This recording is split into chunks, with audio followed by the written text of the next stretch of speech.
For a range of positions from store manager to part-time sales assistants. If you have the passion for retail and the drive for working in an energetic setting, we want to hear from you. See our careers listing at carrickdunn.com now. Gregory, we are missing a trick today. What is that? We should have been heading on down to the ploughing today. Wouldn't There's loads of people heading down today. There's 5 uncles taking part in the ploughing. There'll be a few free classes today. What do you mean, at school? There's temperatures going about and everybody's got runny noses and they've got the sniffles. Would you tell the truth, would you? I think a lot of people buck it off. Yeah. But I don't know. It sounds like attractive, but then rain. I know you need your wellies today for sure. Like rain. Huh? Do you not like rain? No. Do you not like getting your hair wet? It's not that. It's just even playing golf. That was good, wasn't it? Do you like getting your hair wet? You didn't do it. Really. It's kind of a bit old now at this stage. Is it? All right. Okay. Would you go? Have you ever been? No. They don't take cash, you know. No, but they do now. Well, they don't. But there was a saying one time, cash. I'll was tell something. you. You know what? Tell us. What some people would like. What? Well, you see, they're sorted because all the tickets are bought in advance, so it doesn't matter who turns up or not, right? So clever. Yeah. Right. But happy. still, if it's half empty, they'd be begging people for cash. They take the hand in off you. They'd take the hand, they'd take the eye out of your head and come back. How do you pay for your chips then? It depends where you go. Cash. All right, Daddy. You know, autumn's not too far away. Autumn's here. We're in autumn now. You can see it. It's cold. Is it? But is it officially autumn? I think everyone who has an open fire is lit it now at this stage. I had mine in the summertime. I know. I like it. Come here, get off. You still have your Christmas tree up, sure? No, well, it's kind of half decorated. Autumn's coming up. I just put it back from the you couch. Put your Halloween stuff up early, don't you? I did last year. Yeah. We did. We just decided to celebrate for it. the fun of it. But you have all these decorations. You may get the use of it, but come Halloween, then we were sick of looking at them. And we did the Christmas thing early as well. Oh God! Are you going to do it this year? Do you think? No. No, just keep it on track. Reasonable. All right, fair enough. All right. It's whatever makes everyone happy, isn't it? Yes, Lee? exactly. Have a great day. See you tomorrow morning. Michaela Clark now has the news at 9:01. Hi, Michaela. Thanks, Greg. Good morning. Donegal County Council is being asked to demand a full review of the delivery of disability services in Donegal, with an emphasis on the number of vacancies within the county's 4 Children's Disability Network teams. Councillor Albert Doherty says the review needs to look at why those 37 vacancies are not being filled and if there is too much red tape being imposed by Carew, which regulates health and social care professionals.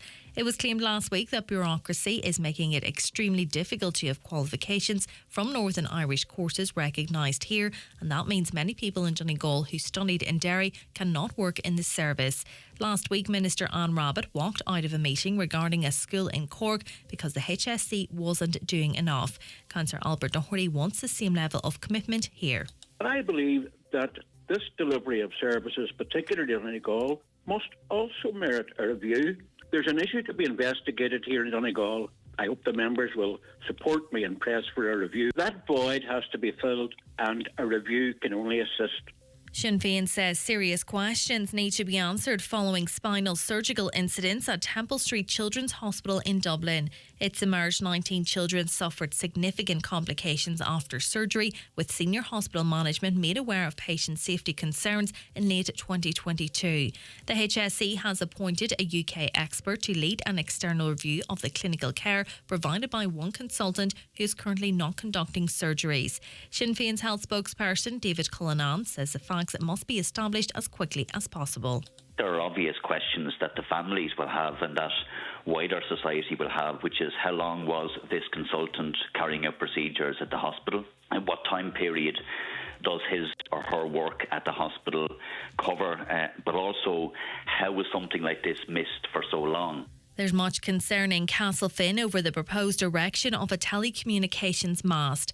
A planning application has been submitted for the tower at the top of Hill Head. Councillor Gary Doherty questioned if studies on the impact of such developments may have on public health are taken into consideration when granting planning permission.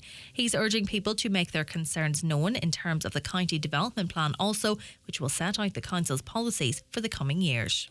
Planning submissions are open for this particular application until the 20th of September, so I would certainly encourage anyone to make submissions into the planning process, but also to make submissions into the county development plan, because again, the county development plan is where the planning policies and objectives for the county are written, and that dictates what the planning policy will be. Weather now wet and windy today. It will be generally dull with rain and drizzle, turning heavy at times, which may cause localised flooding. Highest temperatures of 15 to 17 degrees. That's all from Highland Radio News for now. We'll be back with news again at 10 o'clock. Until then, good morning.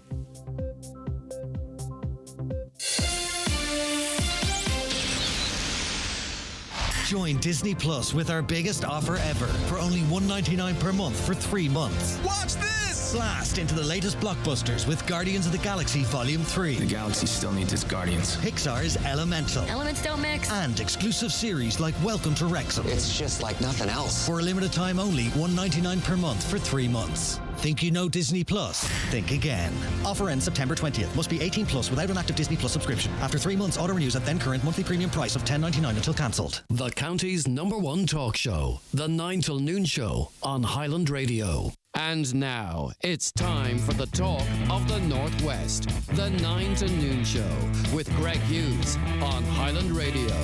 And a very good morning to you for this Tuesday, the 19th of September 2023. It's just approaching 5 minutes past 9. How are you keeping across the Northwest, across the world, wherever you're listening to us? It's great to have you on board. And as you know, we always commit to it at the beginning and we always fulfill that commitment. We've got 3 hours of great entertainment and information for you. So please stay right where you are. Community Garda information, in fact, coming up after 10.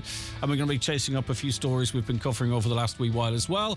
And right across all the very latest breaking stories, not just here, but further afield as well. The lines are open for you to get involved in the conversation. 08660 25000 is the WhatsApp and text. And don't forget, if you want to send a WhatsApp voice message, feel free to use that number as well, 08660 25000. If you want to give us a call, 07491 25000. And of course, if you're listening in Derry, Tyrone, outside the Republic, 00353 7491 25000. We want to hear all your news and your views as well. Okay, let's go on to the papers this morning. The Donegal Democrat's out today.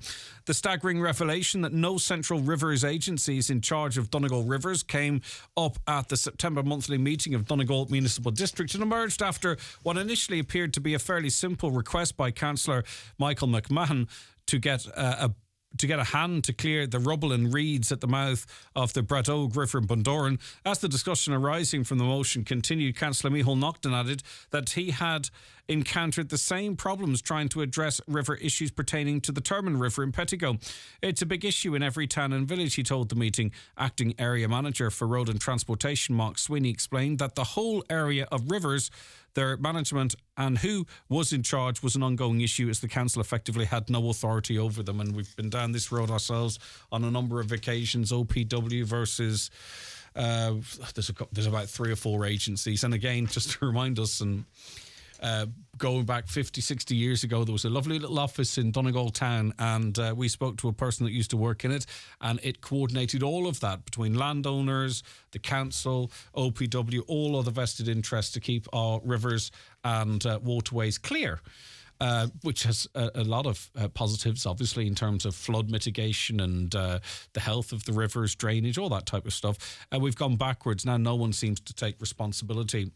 The Irish Independent covers, like many people's do, quite a big story today, how unauthorised metal parts came to be implanted in a number of the 19 children with spina bifida who suffered significant complications after spinal surgery at Temple Street Hospital is still unclear, but it has emerged that one child died and 18 others suffered a range of complications, with several needing further surgery, including the removal of metal parts which were unauthorised. Parents of the children undergoing complex surgeries were left distraught by the disclosures that emerged yesterday after campaigning for years, while the young patients in need of operations deteriorated on waiting lists. And those waiting lists still persist. If that's a story that affects you and you want to talk about it, by the way, please feel free to get in touch with us on the usual contact details. The Irish Times tells us that the government's planned budgetary package risks keeping inflation higher for longer. The Central Bank of Ireland has warned becoming the latest institution to sound the alarm on state spending plans. Proposed changes to income tax and spending increases above the 5% spending rule flagged by the coalition in the recent summer economic statement were likely to amplify demand in an economy already operating at capacity, the bank said in its latest quarterly bulletin. So what that means effectively is they want us to have less money, because if we have less money, we spend less, inflation goes down. If we get breaks, if we have more money in our pockets, we spend more, and the economy heats up. It remains important that domestic policy does not work at cross purposes to what monetary policy is trying to achieve, it said.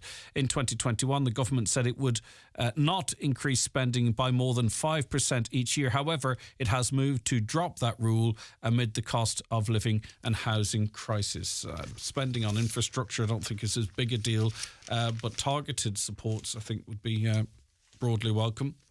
On to the Irish Daily Mail now, and Taoiseach Leo Varadkar has criticised several key aspects of his own government's response to the COVID pandemic, including lockdowns, mask wearing and the closure of school and construction sites. The Fine Gael leader also said the decision to reopen the country for a meaningful Christmas in December 2020, which was followed by 1,500 COVID-related deaths in January, was the wrong call. In an apparent swipe at the now disbanded National Public Health Emergency Team, Mr Varadkar noted that many of those decisions had been driven by public health advice. He confirmed yesterday that the terms of reference for a commission of inquiry into Ireland's pandemic response will be ready before the end of the year. However, in forthright comments, he criticised many of the key decisions made by the government and the health advice that underpinned them. While Mr Varadkar maintains that the decisions made were the right ones most of the time, he outlined a number of key areas he was unhappy with. Shall we go in and see what he was unhappy with? Where is he? What's he unhappy with? I think schools were closed for too long, particularly special schools. I'm not sure it was necessary to suspend construction and home building for so long. And a lot of that was driven by public health advice. So, you know, I'd hope everyone will be reflective about their role during their period. And I understand that NPHET had a role there. But I also believe that politicians had an obligation, even if, they were afraid of the blowback, they had an obligation to perhaps challenge what NPHET was saying. You couldn't. The media couldn't. Not that the media had access to those NPHET briefings. A few journalists from the Nationals did, but local journalists certainly didn't, unless they broke the rules and travelled to Dublin.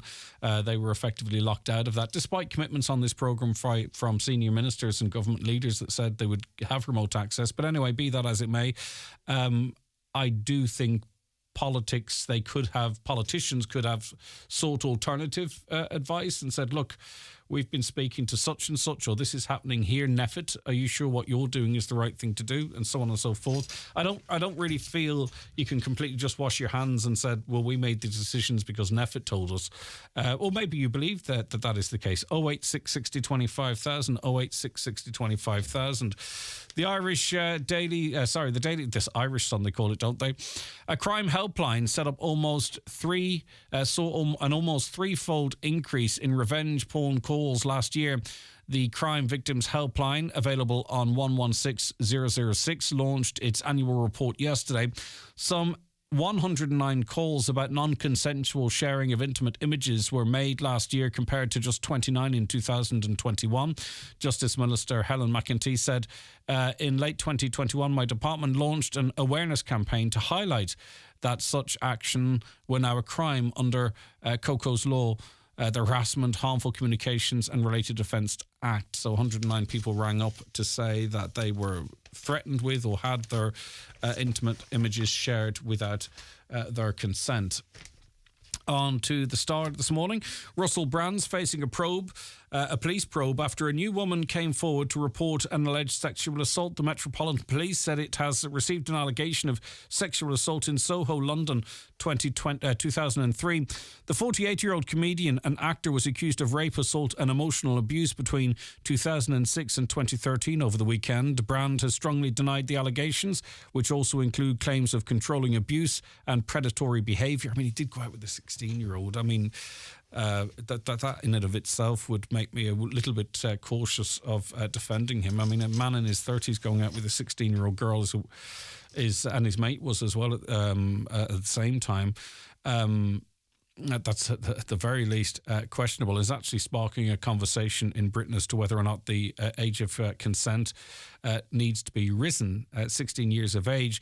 Interestingly, yesterday he has a weekly show on various platforms that goes out at 5. Perhaps his fans were waiting for a truth bomb. But it didn't transpire. He didn't broadcast yesterday. And it seems that lots of people are coming forward now with stories, and lots of people are coming to defence of Russell Brand, it seems. And finally, in the Mirror this morning, shoppers have spent an extra €7.4 million on biscuits. Another million on cereals and 3 million on cheese and bread as parents stacked up on back-to-school lunches. Figures also show grocery price inflation fell to its lowest level in a year, according to the latest analysis. Data firm Kantar revealed yesterday grocery price inflation slowed to 11.5% in the 12 weeks to September the 3rd. Now, they're not misleading us here, but it's slowed down, but prices have still increased by 11.5% year on year. So the prices are still going up, and even just going into a shop now and buying 2 chicken breasts. Now, I tend to buy them in the butchers, but I reached for a couple of chicken breasts there the other day. I think it was €4 or something crazy like that there. Staples. I know the staples are classed as bread and rice and pasta and stuff like that there, but you need something to put in it often, and I wouldn't want to be feeding a family of 8 on it anyway. That being said, for not far off that, you can get a full chicken, and it's really not hard to break it down to get the breasts off yourself, and then of course you have the rest of the meat. But anyway, be that as it may, 9:15. We're going to have our first guest on the show coming up for you just after these.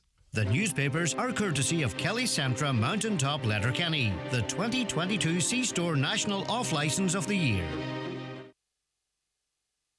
The 9 till noon show is brought to you by Letterkenny Credit Union, offering low-rate car loans with fast approval. Apply online at letterkennycu.ie or in office today. GiveBlood.ie know we can count on you, our community of blood donors, to be there for others in their hour of need. Blood donors from Letterkenny and Bunbeg should attend the clinic in the Radisson Blue Hotel in Letterkenny from Monday 18th to Thursday 21st of September. Making an appointment is recommended. Regular donors can now visit our website or call 1-800-731-137 to book a time. New donors are vital. Visit giveblood.ie to check eligibility and clinic details, because we count on you. Donegal Denture Clinic, Letterkenny. Denture problems? We can help. At Donegal Denture Clinic, we customise, personalise and tailor your dentures to suit you. Call us for a free consultation on 91 25 25 3. Find us at Ballyrain, Letterkenny, beside Rossin College. Medical cards welcome. For all your denture needs, call Donegal Denture Clinic on 91 25 25 3. Online at donegaldentureclinic.ie. How about you? Are you team breakfast pink lady? Or feeling peckish pink lady? Bedtime pink lady? Or after work pink lady? Dessert pink lady? Or snack time pink lady? But why choose? With Pink Lady apples, it's always time for a treat.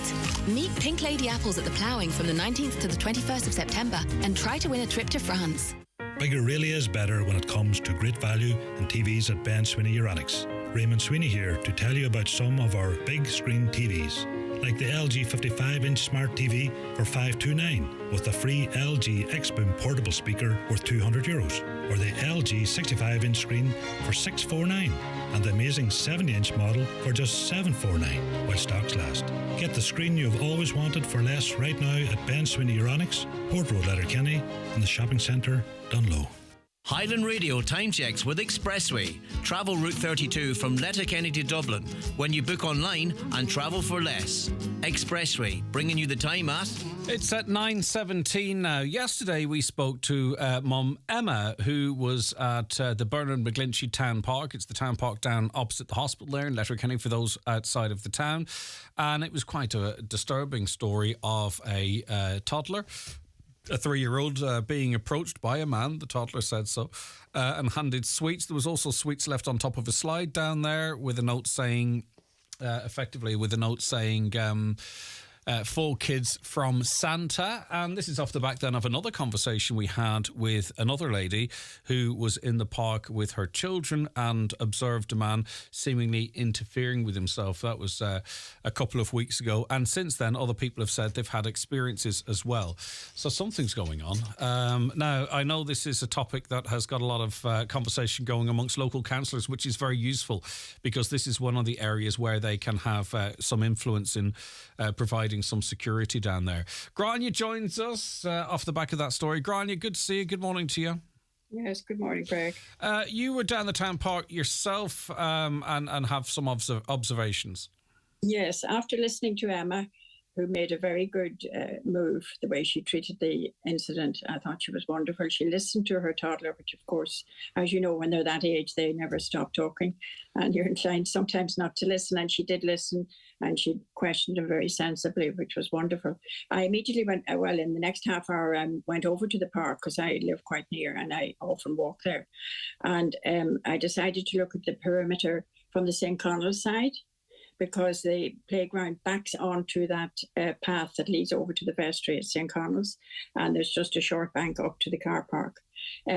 Whilst walking along, there is a fence. There's quite a nice wire mesh fence, but there was a gap where there was a sort of a wooden slatted fence, with 3 slats, and that had been broken, and there was a little passage down right into the playground. And that was in 2 areas there. Now, I was kind of shocked that hadn't been checked immediately, because I think this is a very serious issue. Mm-hmm. Because in my mind, the fact that he left sweets there, whoever it was, I'm not saying it was a he or a she, left sweets there just to get the children used to getting sweets. And then maybe they would psychologically think, we always get that when we go up the slide, and they would take it from anybody. Like they're only little ones. And also, I'm kind of shocked that hasn't been fixed immediately. It was something they could have done quite immediately. It's funny, Grania, you've picked up on the part of the story that concerned me is that there could have been a grooming element there, trying to create a level of familiarity or trust so that... And I don't want to alarm anyone, but we cannot ignore this, because the reality is we know now that there are at least 1 or 2 individuals that have unhealthy interactions with children in that area. So we can't ignore this. We have to talk about it. Now, at the same time, we don't want to over-amplify it. But as Emma was speaking, Grania, it did worry me that perhaps there's a grooming element to this, so that a child could be lured with less fuss. We can't ignore the fact that just because we live in the northwest of Ireland, that these people wouldn't exist here. We have to be careful, Grania. Yeah, I think very much so. And when you look at the playground, it's very difficult if you have more than 1 child. You may have 1 child on the swings, the older little fella be up on the slide, and you can't really have your eyes behind the slide, whereas where the incident took place. So I think it's very important that immediately that is fixed. And then the second thing is that I think the parent and children groups, there's quite a few of them in the town, mother and baby, I'm sure it should be father and baby as well. And that maybe they should be advised to advise people maybe to meet together so that everybody has their eyes out, So if somebody's at the back of the slide watching a child, there's other people at the front keeping an eye on the front. The perimeter is very important. I think that's one thing. And I think the other thing is that there is volunteer groups who are vetted in the town. We maybe would do a few hours, maybe during the peak time where children are there. And in the winter, I think we do need a warden in the daylight hours, because even I know some older people are a bit nervous about walking in the park. It is a beautiful park, and it has lovely secret areas. Now, the fact that person could have got in there, they could have snatched a child, got back out and into their car straight away. I mean, it is just too easy. There's lots of things. There's lots of things that could or should be done that might take time, right? And I get that, but I think what we need is an immediate, reassuring response. And a couple of those things I would suggest, and some would say it's not for me to suggest, but listening to other people. A, clean any hedges or trees that interfere with lines of sight.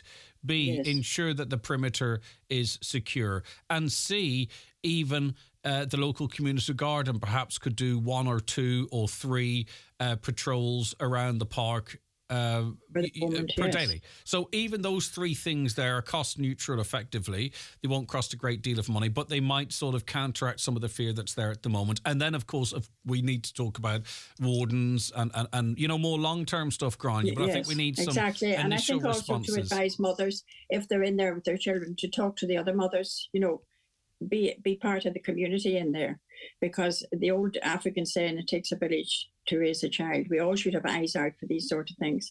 And I just think it's very, very important that it's taken very seriously, and that fence is fixed immediately. Yeah. Immediately. Look, I'm very surprised that that it wouldn't be the first thing. Maybe I should have been a detective, but I immediately thought, all perimeters should be examined and see if there's any possibility. And it's because the exit there is so convenient. If somebody can get in from the back there, they're in that car park, their car could be there. Now, I don't want to alarm people either, but please be very careful and I think it's a good idea. I know in cities, mothers meet up in groups, they have organised on their WhatsApp. And as you know, there's a very good Facebook group called Letterkenny Babies.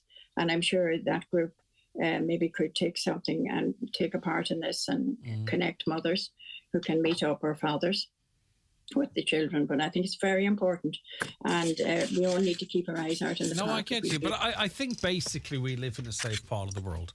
But I just do think we need to do everything we can just to ensure that safety, and to discourage anyone with any bad motives, because we've heard, it's not hearsay or someone, we've heard directly from two mothers who witnessed two really quite serious instances, and serious enough whereby you would feel, they do affect you. Do you know what I mean? Because they were so in your face. And also too, I do think our public spaces should be laid out as such that parents can go there and let the children off the lead a little bit, if you know what I mean, and run around. And you should feel secure like that. Two little ones. Yeah. I mean, I know yourself, you couldn't have enough eyes on them, because, I mean, in seconds they can escape. And I think, now I'm not sure, definitely the area that I saw, there was no CCTV. You would never see anybody going in there. I'm not sure if it is in the park, if you're allowed to have it for children, to CCTV in the playground. I'm not sure on that issue, but that could be looked at. I don't know if it's legal to have CCTV. Well, I think it's a public space, and if it's it's there for security. Yeah. Okay. Well, listen. Thanks very much for your views. Thank you for highlighting it. I think that mother was a wonderful mother. Me too. I agreed. She spoke fantastically. So important to listen to your toddlers, even though they chat all the time. Yeah, and she also too, I thought, the language in that she didn't want to lead the child, so she offered a scenario and allowed the child then to I thought it was. She's a great mom for sure, no doubt about that. Yeah.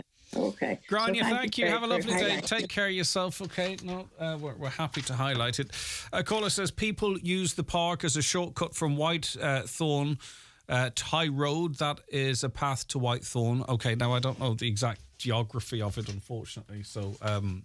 but that's obviously a person that does. Keep your calls and comments in coming on that. Any experiences, I really think it's important that we highlight those. A caller says, I'm with Vodafone Broadband. Lately we're having issues with Vodafone while watching Netflix. So yesterday I ran the National Broadband Helpline and was told that Vodafone customers are no longer able to access Netflix. And apparently in April Netflix notified customers that this was happening, but I knew nothing until it started happening. Can anyone shed some light on this? Well, of course you can watch Netflix on Vodafone. I wonder, is the person who you spoke to confusing Netflix cracking down on password sharing? If you share your password now and it's being used in another property, one or both of those houses, you'll be asked to log in on your phone and you'll be asked to verify that that is your home. I wonder if that's what's going on here. It'd be interesting to see the message that's coming up. But there is no issue watching Netflix on Vodafone or any broadband provider for that matter. So I don't know what the issue is. I suspect maybe could it be the crackdown on password sharing? Maybe your sister or brother or something is using the password elsewhere. You will get a notification up from Netflix, which will ask you to verify where you are and all that kind of stuff. All right, back with more after the break. Watch the show live now on YouTube, Facebook and at highlandradio.com. The 9 till noon show is brought to you by Letterkenny Credit Union, with monster loans available up to €60,000 for all occasions. Visit letterkennycu.ie. We go through a lot to connect with our family. That's why Vodafone Red Family now rewards you with a minimum of €20 off every month when you add broadband to your plan. So moments like this... Are we there yet? No. Are we there yet? No. Are we there yet? No. ...are more bearable. Search Vodafone Red Family or go in store. Vodafone. Together we can. Offer subject to being a 3rd to 6th connection joining a Red Family account on a bill pay mobile or Vodafone home broadband plan. For full terms, see vodafone.ie/Red Family. Do you suffer from high cholesterol, menopause symptoms, digestive issues, anxiety, aches and pains, or a lack of energy? The highly trained team at The Natural Way Letterkenny can provide advice on natural remedies for a number of individual health issues. The Natural Way also has its own brand of herbal treatments to help fight fatigue, relieve digestive discomfort, maintain a healthy immune system, and alleviate common menopause symptoms. The Natural Way at Letterkenny Shopping Centre, your one-stop health shop. I've just had the Eclipse Cinemas experience. Wow, they truly have taken a night at the movies to a whole new level. Amazing recliner chairs, director's lounge VIP rooms, pizza and hot food served to your seat. Have a glass of wine and enjoy the film on the big screen. Try it for yourself at Eclipse Cinemas Bundoran and Lifford Strabane, where the stars shine brighter. By the way, the pizzas are amazing. You can book your seat anytime at eclipsecinemas.ie. Did you know Cool Kids Sligo have the biggest range of baby equipment in the Northwest with 25 years of baby expertise? Cool Kids Sligo take deposits on your baby bundle. Visit us in-store at Cool Kids Sligo or shop online at babyaccessories.ie for free nationwide delivery. Make Cool Kids Sligo your #1 destination for all things baby. An mienthuig brach herishín chun de groe hef. Dit of ed dedel ikiocht 1 euro all fi skeim takiocht de kerishín de úsa gro. Skeim nua de chuidin realtish. Tan skeim shoras skulchas shop gudjian 3 hen lod over. Tá chile ólish enterprise.gov.ie. Chansknuv de chuid realtis na heren. Okay, you're very welcome back to the 9 till noon show. Now, as you would have known, if you're listening regularly, over the last number of weeks, we've been speaking... Well, it was off the back of letters sent to parents advising them that, really for the most part, their children will struggle to get access to CDNT services. Subsequently then, inquiries revealed there are 37 vacancies. And then, of course, we sort of were trying to say, well, what can be done to try and fill these vacancies? And in that process, we've learned that, firstly, it can be really quite hard to find where these jobs are available. The HC strongly pushing, and rightly so, for... administration staff, carers. You'll see the ads on social media wherever you go, but we're not stumbling across these CDNT vacancies. And then further to that, we have people who are studying things like OT, speech and language. They're from Donegal, they're studying in Derry or elsewhere. They're considering or have considered coming back to Ireland to work, but to get is Coru, isn't it? To get their qualifications recognised, it really is a laborious, red tape-filled, absolute nightmare. And we spoke to two that say they would love that option, but it's just simply too complicated for them. There's a whole myriad of issues here, and I'm kind of just catching people up previously on the 9 till noon show as much as is possible. But we'll do much better than that now, because we are joined in studio by two guests, Aisling and Joe. Good morning to both of you. Thank you very much. Hi there. How's it going? I'm doing good. Right, okay. Aisling, I'll start with you. Why did you sort of want to establish this Facebook group, and what's your understanding of the situation we're in at the moment?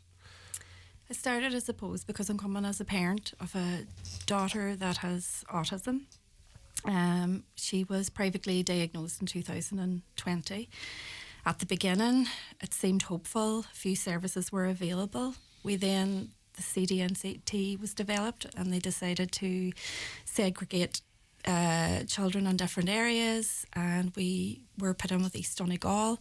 And from that letter to now, there's been nothing. Okay, so since when, sorry? So I think it was around 2020. Yeah. So in the last 3 years, and do you mind me asking how old your daughter is now? She's 6 now. Right, so you would have hoped for some supports or intervention as she was heading into school, presumably, and now she's in school. You can grab that if you want. So now she's in school, and there's been nothing? Nothing. Right, okay. And have you been told any reason why, or...? Staff. Recruitment, okay. Recruitment. And you also then got the most recent letter as well. So any hope you thought, right, well, maybe this is the year, those hopes were dashed. There's 37 vacancies. Joe, what's your situation? So I am a mum of 3 children. One of them a little girl as well who's 9, Rosie. Rosie Tens Little Angels, and down there she's known as the Queen of Drumkeen. Rosie has quadriplegic cerebral palsy and at the moment uncontrolled epilepsy. She has poor head control. She has very, very poor function of her hands. She's a full-time wheelchair user and she's non-verbal. We moved home after campaigning to move home to Donegal for a long time. We moved home in 2020 and, we are, I suppose, living here now with the support of our family. And I have to say, we're not receiving anywhere near enough services for my daughter who has really complex needs. We're really grateful to you, Greg, for highlighting this issue for us because we feel like our children genuinely have no voice. And we mean that. Yeah. Like they're not anymore, though. We're not going to allow that to happen anymore. Not anymore. And we really appreciate that, and we need that, and we need for all of the listeners today. Like most of the listeners today are, grandparents, their parents, their aunts and uncles, their cousins, their friends are, captured within the problems that we're going to speak of. So, we need everybody, I suppose, to start, as you said before, we need a loud, unified voice. And the creation of our Facebook page, I suppose, we only set it off it only went live on Friday, and we have 300 members already, and it's a beautiful, positive space. We have lots of introductions and photos of beautiful kids around Donegal who are struggling, genuinely. Like they've got smiles on their faces, but underneath that, they're struggling. And I mean, I don't know how people judge what needs are, because in that letter it said there'd be people with complex needs would be. Now I'm speaking to lots of parents that are going, well, if my child doesn't qualify for that, I don't know who would. Exactly. I'm not sure your situation, Aisling, but certainly Joe, it sounds like that we're on the complex your side. daughter should be being prioritised, if that makes sense. And I know that's probably an uncomfortable place to talk about that. But at the same time, I suppose we have goals for Rosie, one of them being head control. I can't believe I'm here with a daughter at 9 years of age and we're still working on her trying to hold her own head up. But that's the reality for a lot of families, and I suppose, as you mentioned a few weeks ago, it was we don't make enough noise. We're too busy. We're too strung out. We're too tired. We're too exhausted. We don't get sleep.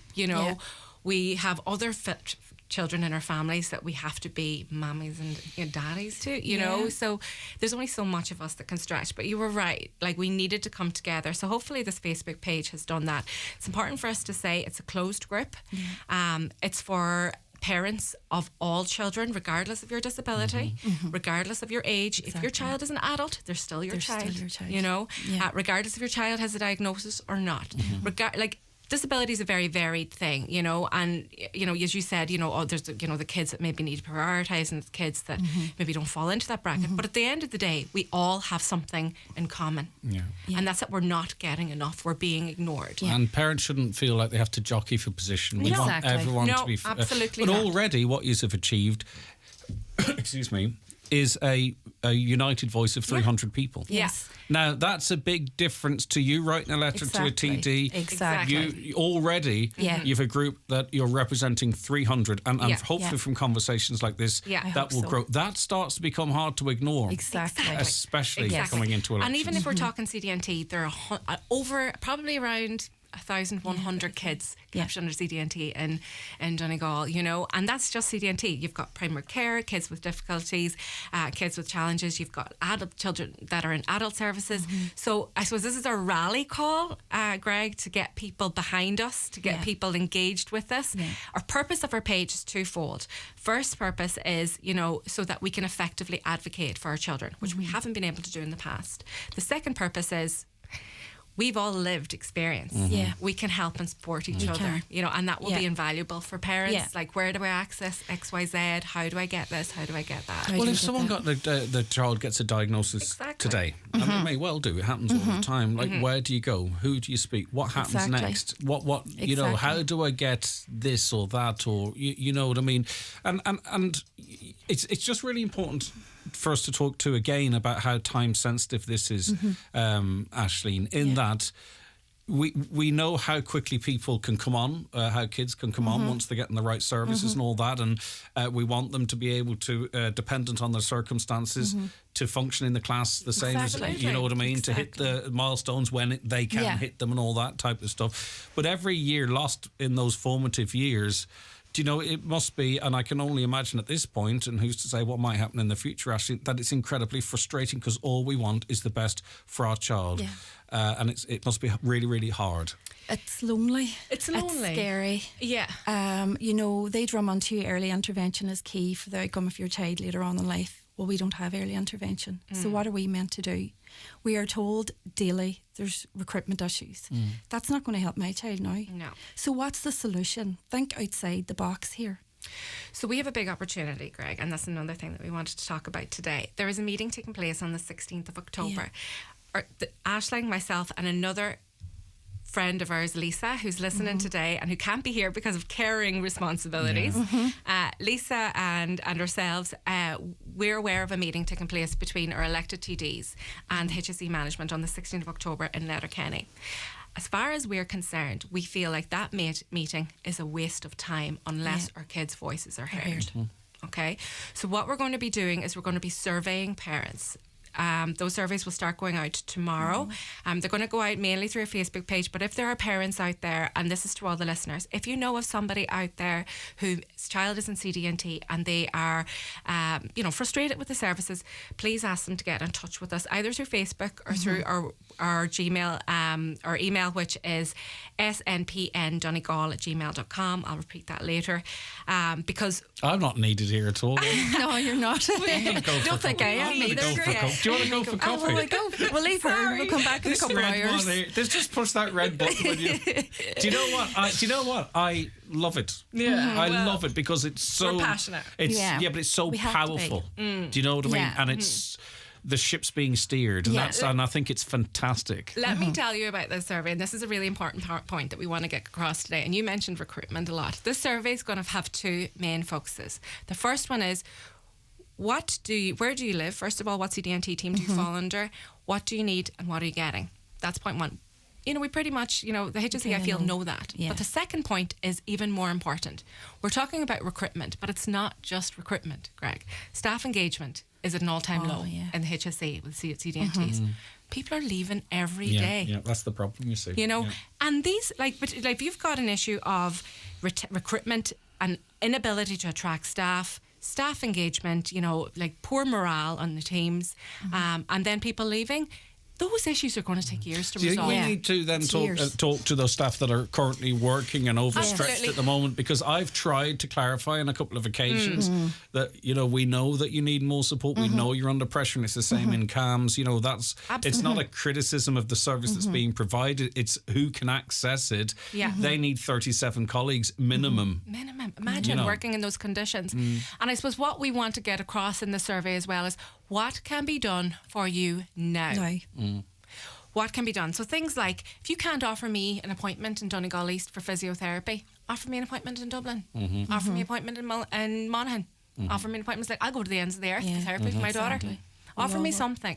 Offer me and give us reassurances. Parents like myself, they're listening today. There's a group of parents with children with very complex needs, children who are very ill.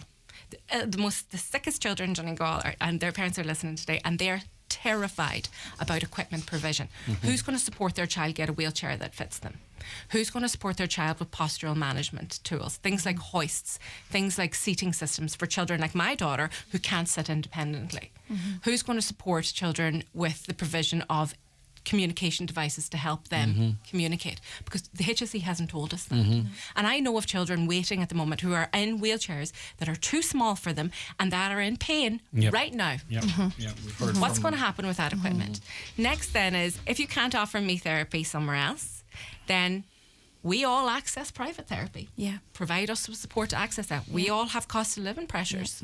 Are we talking like and I can't understand why we haven't done this yet, and it's not a solution, but we're looking for immediate solutions, like a national treatment purchase fund for these types of services. I mean, that's, absolutely. Cross-border, we're in a very, we're on the border, and the services in the UK and in Northern Ireland are much better than what they are miles over the border. You know, I appreciate the Minister getting up and walking out of meetings, but that in and of itself is no good. No. We know what the problems are in terms of recruitment, the red tape, the panels, the annual panels, all this kind of stuff. We know what's going on now. What we need is someone to say, right, okay, they've woken up to what's going on now, and we need to do something about it. Exactly. Because And we need to it's do our something kids now, now, isn't it? Craig. Yeah, exactly. Yeah. Exactly. And that's why we've had steam Yeah. going at the moment. So at that meeting, we want to provide good, quality, valid, quantitative data for that meeting to say, these are the needs. These are what our parents are saying will help their children now. Because we need our elected representatives to sit up and start listening to us.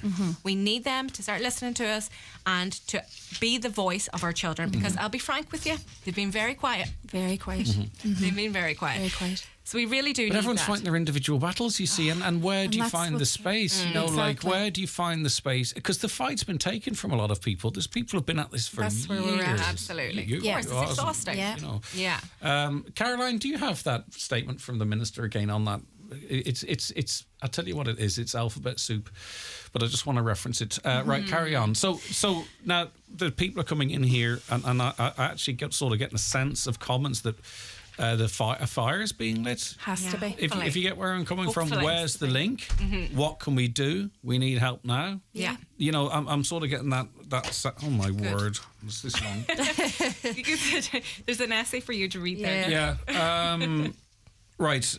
The Minister is aware of the challenges in recruiting for the disability sector. However, she's encouraged by the efforts currently in community healthcare, Cavan, Donegal, Leitrim, Monaghan, to bolster teams. Again, though, you see, we don't see any evidence of that. And what we're starting to do now is say, right, don't say stuff to us we know is not true. Yeah. What we actually really need now is proper answers, because we know what the problem is here. Yeah. We can see with our own faces what recruitment looks like. Yeah, absolutely. You know, we were speaking to a couple of women who are being actively courted by the NHS through their course. They're trained for free in Derry. Yeah. Trained for free. Yeah. What are we doing? Nothing. We're not even. It's not like in other situations where people study here and then leave.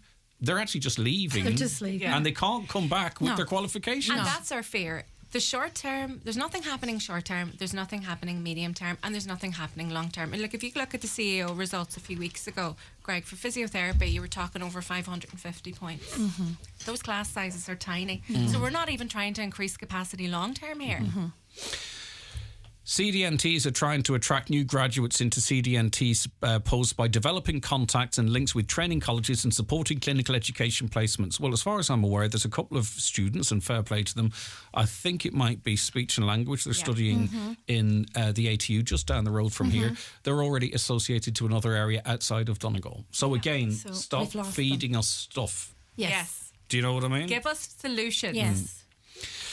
Right. Okay. So the let's go through this again, because this is really important, and a lot of people are very interested in this. So the Facebook page has now been established, Yes. and it's a closed Facebook group for obvious reasons. And you know what? It's not just part of this. I think just that networking, that support, that advice, that you get me, you understand exactly what I'm going through is just invaluable. Yeah. So we're going to link it obviously across all of our socials. Brilliant, thank you. But what's it called? It's called the Special Needs Parents Network Donegal. Yeah. Okay. It's a Facebook group, so you send a request to join. And look, there are parents out there, the families out there that don't engage with Facebook or social media. That's totally fine. But we also have an email address, where you can access our survey. We really need as many responses to the As we survey can. to get the best quality data and to get our voices as loud as we possibly can.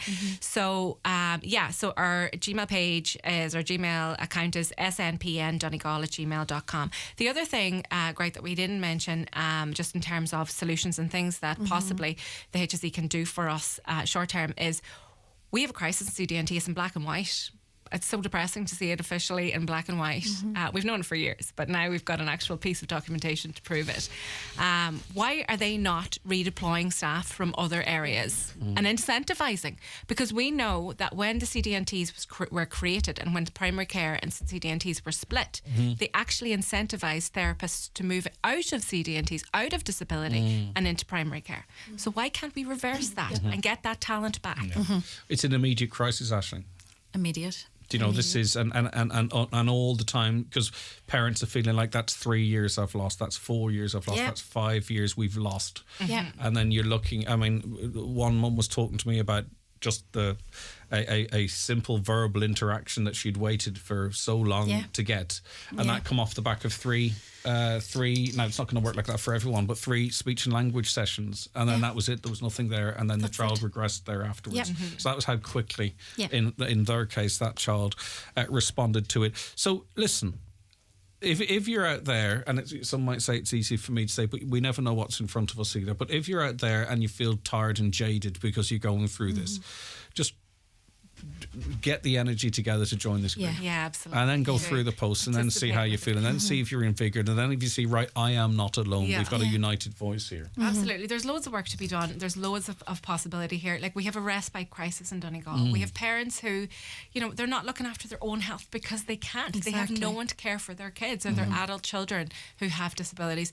We have, you know, in terms of school support. We've no school support. Yeah, we've no school support. There's nothing. And that can, you know, I know they don't have the staff to offer us one-to-one services, but there's other ways of offering services. Group therapies, workshops, get out to the schools, get out to creches. Yeah. Give us the information. There is no information. Whenever my daughter was diagnosed, I gave them the report. There was nothing. I didn't know who to talk to, who was my main contact, who, any email addresses, what preschools was there, what creches was involved, what schools I could send her to. Yeah. And how I've muddled through for so long is chatting to other parents. Yeah. A buddy system even, you know, develop a buddy system for other parents. This is a scary time. Yeah, and you see, the thing that really troubles me too, and it's been proven, this is not anecdotal, and I know there are people struggling would welcome a tax break, right? But the majority of workers who are middling, right, who are able to pay the bills, they don't really want a £5 a week extra. They want plans like this put in place. They want services. Absolutely. They want the hospital services. They want the CAM services, and not throw money at a problem, because that doesn't do it. It's like, find out what the problem is and come up with a solution. Yeah. That's all we want. We don't, you know what I mean? We don't. We're not. Now, these are costed and they're funded. So why? Someone needs to say. And this is it. You know, I mean, like, we talk about costing and funding. Like, if you look at a physiotherapist, the HSE salary grades are free for anyone to look at. There's from 30. A physiotherapist with the HSE can earn somewhere between 37,500 to 64,000. If you look at even Donegal East, we have no physiotherapists. That money is sitting there, and it's not being spent. You know, and you have families who are breaking, or even redirected into other initiatives. Short term. Yeah, we need, like, that's at other initiatives here. If you can't offer us one-to-one, give us something else. Absolutely, you need to give us something. Sorry, not sorry is not an answer anymore. Rosie's a lucky wee girl to have a mummy like this. Great speaker, very clear in what they want. Well done to her, and hope all goes well for them. Well, all's going to go well now, because there's a movement. There's a movement ongoing. So we're not anyone's sitting on their hands, because everyone's hands are busy. And you talked about respite, and every year I do, and it's so important, the Carers Week, right? You know, I understand that. But I sit here and I talk to people about the events that are coming up, and the amount of people who are carers that can't get to these events because they have no respite. Exactly. It's just... And I think there's an irony here. We're all like, this event in Letterkenny, this event in Bunker. People can't go because they can't get 5 minutes. Yeah. Do you know what I mean? And they need that. It's down to being an equality issue as well. Like, it is an equality issue. Like, my daughter, like, needs all the support that she can get in order to be able to participate in life the same way other children do. And it's like those parents, you know, like, as carers, we deserve equality. We deserve equal access. And we're not getting it. I mean, there's no spare jobs in the Dáil. I can guarantee you that. there's no well, listen, there are 837 parliamentary assistant vacancies. There's going to be some elections coming up soon. So I'm excited to hear from all of our local representatives. I'm very excited to hear from them, because they've been so quiet. Very quiet. You know, with some exceptions. There's one independent politician in Donegal who has been super. You know, I'm not going to mention any names, but he has been super. He always responds personally. And he has done stellar work, particularly in the area of adult disability, where there have been some major scandals in Donegal. Well, let's turn a page. As you say, you know, we're not singling anyone out, praising anyone. People might not know who you're on about. Let's turn a page and say, right, okay, now there's something new happening here. And now answer the phone calls. Now Answer chase phone up the calls. emails. Help Now us, raise it in the support us. Dáil. Yeah. Okay. Yeah. Joe, Aisling, thank you very much indeed. Very But much. before Thank we you. go, one more time, and we're going to share it across our socials. As I say, I know people are tired and people are jaded and people are stressed, but this might help to at least get involved, and you can see yourself what's going to happen. So the Facebook group is a closed Facebook group. You can request to join it. It is, I wish someone had written it so I didn't have to. Special Needs Parents Donegal Special Network Needs Group. Parents Donegal Network Group. And the Gmail is snpndonegal@gmail.com. Well done, Aisling. Well done, Thank Joe. you. I Thank wish you. you every Thanks very success. much. 300 members already is Let's make it remarkable. 500 within a week. Yeah, exactly. Yeah, You know, we and can let's do get it. a real sense of what's going on all across the county. If you're down in Duncanady, Donegal Town, Killybegs, Dunlow, right across the whole county is because we're a united county. We want a united voice as well. Ashley and Joe, you both did fantastic. Thank you so very, very much indeed. Thank you. The 9 till noon show with Letterkenny Credit Union. Simplify your debts with a debt consolidation loan from Letterkenny Credit Union. Call us on 074 910 2126 or apply online via our app or in office today. There's only one thing as good as a TUI holiday, and that's looking forward to one. So get next summer sorted and secure your TUI holiday today. Choose beach, lakes and cruise breaks across a wide range of destinations, including Mexico direct from Dublin, plus all your favourites like holiday villages, Splash World resorts and our own TUI Blue hotels. Secure now with thousands of free child places and a low booking deposit of €25 per person. That's next summer's holiday sorted. TUI. Live happy. T's and C's apply. Donegal Denture Clinic, Letterkenny. Denture problems? We can help. At Donegal Denture Clinic, we customise, personalise and tailor your dentures to suit you. Call us for a free consultation on 91 25 25 3. Find us at Ballyrain, Letterkenny, beside Rossin College. Medical cards welcome. For all your denture needs, call Donegal Denture Clinic on 91 25 25 3. Online at donegaldentureclinic.ie. Foy & Company Letterkenny and Ballybuffet are delighted to announce that the new and exclusive to Foy's Italian leather sofa collections have arrived. Transform your living space with this stunning sofa collection in different colours and designs. From luxurious sofas and recliners to sleek dining sets and cosy bedroom furniture, Foy & Company brings style and comfort to your home with something for every taste and budget. Call in and get a free interior design consultation this month at Foy & Company Letterkenny. In the next 15 seconds, you're going to find out where is the best place in the Northwest to buy a bed or mattress.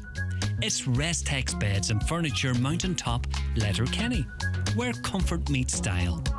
Autumn is here and so are the new arrivals at Green Shoes. Shop in store or online now from top brands like Doc Martens, Kate Appleby, Tommy Bow and Riker. Also New Balance, Wonders, Echo and many more. Shop LK and one for all gift cards accepted in store. Visit Green Shoes and discover the perfect footwear to complement your style.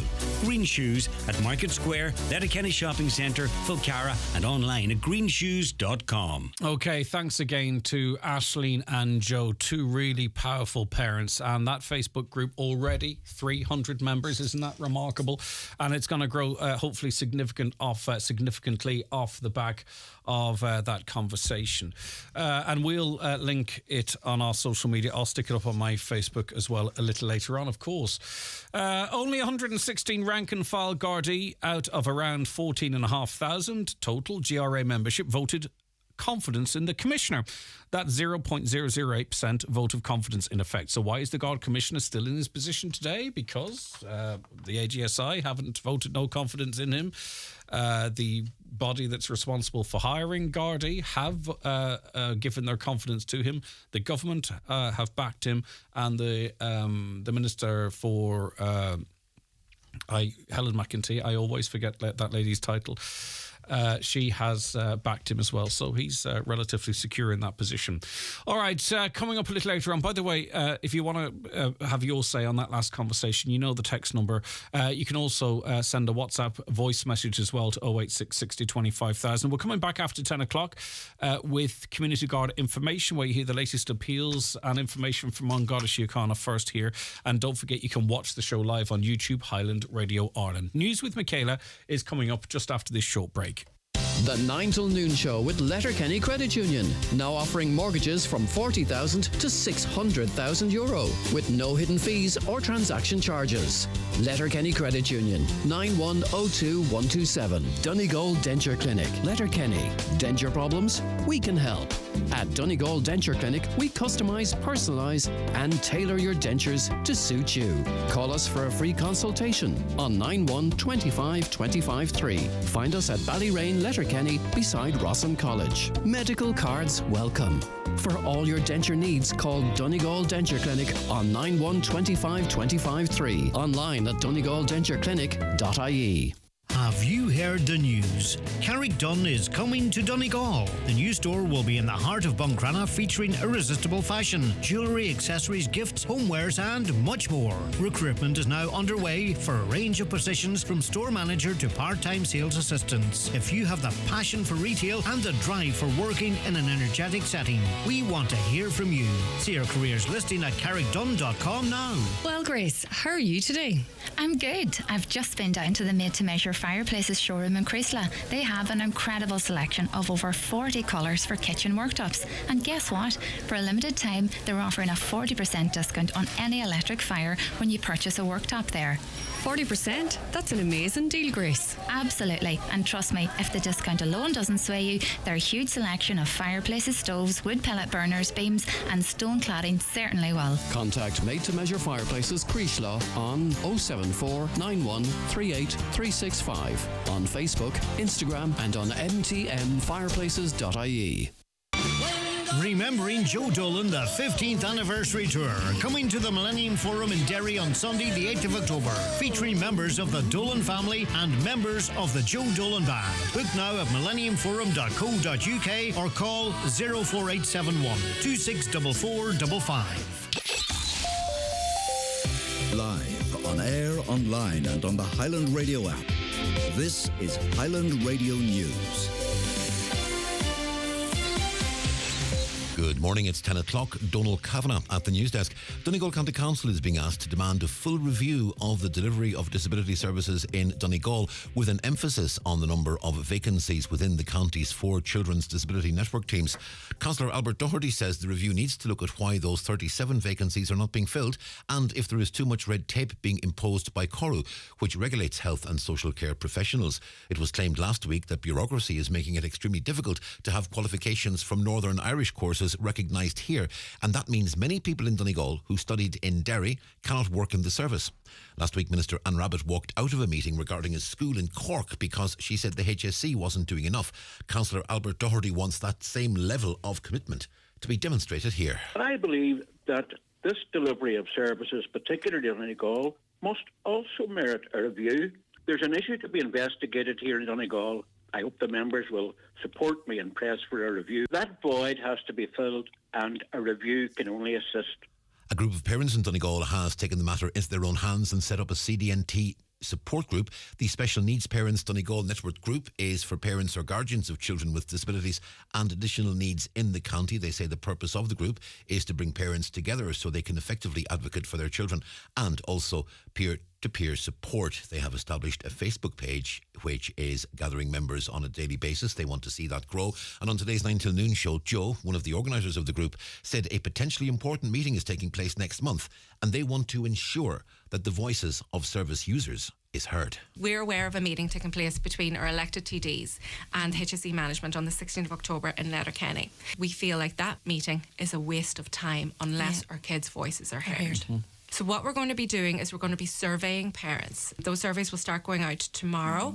They're going to go out mainly through a Facebook page, but if there are parents out there, and this is to all the listeners, if you know of somebody out there whose child is in CDNT and they are, frustrated with the services, please ask them to get in touch with us either through Facebook or through our email, which is snpndonegal@gmail.com. The Northern Secretary says he hopes the Irish Government and others will support a new Troubles Truth Recovery Body now that the UK Government's legacy bill has become law. The controversial bill was given royal assent last evening. With more, here's Chloe Gibson. Despite widespread opposition, the bill has now been put into law. It contains provisions for immunity from prosecution to those accused of killings during the Troubles and will also stop any new Troubles-era court cases and inquests from being held. In a statement this morning, the Secretary of State Chris Heaton-Harris says now that the legislation has become law, the UK Government will do all it can to support the Truth Body and that he hopes the Irish Government and others will do the same. The Irish Government's currently seeking advice on a potential legal challenge, while the new law is already facing several challenges from victims' families. The HSE is being urged to resume the outsourcing of spinal surgeries abroad. An external review is underway after it emerged 19 children suffered serious complications following spinal operations at Temple Street Children's Hospital in Dublin. The consultant under review is not currently carrying out surgeries. The HSE says it follows very serious concerns identified by the hospital since last year relating to the use of a certain spinal surgical technique and unauthorised implantable devices. David Cullinan is Sinn Féin's health spokesperson. He believes the outsourcing of surgeries to Germany and England, which was introduced in 2017, should now resume. For some reason, and this was before COVID, that outsourcing has stopped. Of course, we all want to make sure and see that we have the capacity at home to treat patients. But I think given now that we have a drop in capacity again, I think that issue of offering treatment abroad now has to be put on the table again very, very quickly. Concerns being expressed in Castlefin over the proposed erection of a telecommunications mast. A planning application has been submitted for the tower at the top of Hill Head. Councillor Gary Doherty asked if studies on the impact of such developments may have on public health are taken into consideration when granting planning permission. He's urging people to make their concerns known in terms of the county development plan, which will set out the council's policies for the coming years. Planning submissions are open for this particular application until the 20th of September, so I would certainly encourage anyone to make submissions into the planning process, but also to make submissions into the county development plan, because again, the county development plan is where the planning policies and objectives for the county are written, and that dictates what the planning policy will be. Well, the forecast wet and windy today, generally dull with rain and drizzle turning heavy at times. That may cause some localised flooding this afternoon. A yellow weather warning, of course, in place for Donegal and other counties. Top temperatures today 15 to 17 degrees Celsius. And that's Highland Radio News. We're back with news headlines again at 11 o'clock. Until then, from the news team, good morning. The obituary notices for this Tuesday morning, September the 19th. The death has taken place of May Doherty, Chapel Glen, Clonmany. Removal from the Eternal Light Chapel of Rest this afternoon at 1 o'clock, going to her late home. Funeral leaving from there on Thursday morning at 22:11, going to St Mary's Church, Clonmany for Requiem Mass at 11 o'clock, with burial afterwards in the adjoining cemetery. House private please from 10 p.m. until 10 a.m. Funeral Mass can be viewed live on churchservices.tv. The death has taken place of James Harkin, Big Jim, Glebe, Clonmany. Removal from the Eternal Light Chapel of Rest this evening at 5:30, going to St Mary's Church, Clonmany to repose overnight. Funeral Mass tomorrow morning at 11 o'clock, with burial afterwards in the adjoining cemetery. Family flowers only please, donations in lieu if desired, to Medical 3 Letterkenny University Hospital, care of any family member or Comsky funeral directors. Funeral Mass can be viewed live on churchservices.tv. The death has occurred of Frank Chauvelin, Crumlin, Ardra. His remains will repose at McCabe's funeral premises this evening from 6 o'clock until 8 o'clock. Funeral from there tomorrow morning to the Church of the Holy Family, Ardra, for funeral mass at 11 o'clock, with interment afterwards in the adjoining cemetery. The death has taken place of Daniel Danny Blair, Upper Door, Bombay, originally of Glasgow. His remains are reposing at his late residence. House private until 11 o'clock. Funeral Mass today in St Mary's Church, Derrybeg at 12 noon, with interment afterwards in Maharagaln Cemetery. The funeral mass can be viewed live on Kieran Rorty Funeral Director's Facebook page. Family Flowers Only please donations in lieu to the Donegal Hospice and Donegal Cancer Flights and Services, care of any family member or Ciarán Norty, Funeral Director. The death has taken place of John Kern, Mina Vanahan, Quigley's Point. His remains are reposing at his home. Funeral from there tomorrow morning at 10:15, going to St Columba's Church Drung for Requiem Mass at 11 o'clock, with interment afterwards in the adjoining cemetery. Family time please from 11 o'clock tonight and on the morning of the funeral. Funeral Mass can be viewed live on stcolumbusdrung.net. The death has taken place of Susan Glacken, 10 Castleview, Newton Stewart. Susan's remains are reposing at her late residence. Funeral from there this morning, leaving at 10:15 for 11 o'clock Requiem Mass at St Eugene's Church, Glenloch, with burial afterwards in the adjoining cemetery. And the death has taken place of Barbara Byrne, 16 West Hill, Letterkenny, and formerly of Drumacanoe, Churchill and Wensbury, England. Her remains are reposing at her daughter Noelle Ryan's residence in West Hill, Letterkenny. House private to family, extended family, neighbours and friends only please. Removal to St Columba's Church, Glen Swilly at 10:15 this morning for 11 o'clock Mass. Interment afterwards in the family plot in Temple Douglas Cemetery. Family Flowers Only please. For more details regarding wakes and funerals, please go to highlandradio.com.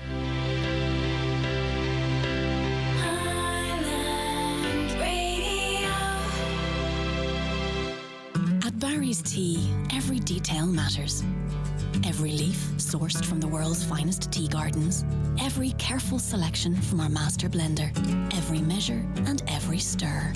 Every detail is considered to ensure that every cup delivers the much-loved taste of Barry's Tea.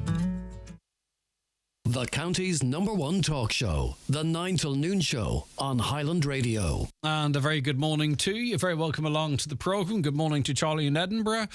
Annie, Kathy, Katrina, Teresa, Kathy again, and Marie, and a whole host of other people watching the programme. Michael, good morning to you. Just to remind you, you can watch the show every day on our website, highlandradio.com, but also on YouTube, Highland Radio Ireland, on your smart TV, your Fire Stick and your mobile devices, and we're on our Facebook pages as well. Always great to have you on board there.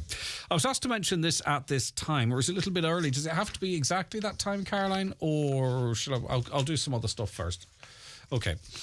And it reads as follows. Hi, Greg. I recently discovered I have a sibling who was adopted in the early 60s. Out of respect for my parents, I don't want to give too much detail away. I know the child is a male. He was 59 in February of this year and lives in Northern Ireland, possibly the Antrim area. I have what I believe to be his first, which was given to him at birth, his first name, and surname he was given on adoption. He is nowhere on social media. We know the illegal adoption at the time placed him in Northern Ireland. We know it was carried out by the local priest and the local GP, both of which are now deceased. We know it was illegal because there's no documentation to say it happened. I know he came looking for us, but due to a miscommunication in GDPR, we have no contact details for him. I have, with the blessing of my parents, exhausted every avenue via every agency to locate him, but to no avail. Can anyone give me any suggestions as to how I proceed while respecting my parents' identity? Now, I'm sure someone out there has been down this road. This is a sibling adopted in the 60s. They were 59 in February. This listener has the first name and second name, the adopted second name. They're not on social media, so maybe they didn't. Maybe if they were looking for their birth family, maybe they adopted the birth name. I don't know. But anyway, he has settled in Northern Ireland, possibly Antrim, but he could be anywhere, of course. And this person is looking to get in contact with them. They've tried as much as they can with no success. This person did try and seek them out. Unfortunately, he wasn't able to locate them because of, they've mentioned GDPR issues, and they don't have any details of him and they won't be released to them. So any advice as to how they might proceed there? Greg, that was a scary incident in Letterkenny's Town Park, and that mother, Emma, was brilliant in how she handled the situation with her little toddler. Read the texter who said it is used by Whitethorn. Why single out Whitethorn? It is a gateway to the hospital and all the businesses in that vicinity for at least 7 estates and all other residents in Carnamugga, Gortley area of Letterkenny. Maybe it's the person's from Whitethorn and they use it regularly, and that's why it was specific to that area. I wouldn't for a moment think it was anything other than that. Good morning, Greg. How about no big hairy kids in the park? A park is for kids, plenty of spaces for adults to walk. Good morning, Greg. So these women get raped and go to Channel 4 instead of the cops. Does that make sense to anyone? Because it doesn't to me. The majority of people, because they get doubted and get called out and accused of lying and making things up, a majority of people actually don't go to report sexual crimes to the police. Now, subsequent to that programme being aired, a number of them have. So maybe that satisfies the first part of your point. But they go on to say, if these allegations are false, these women and people in Channel 4 need to get some time in jail.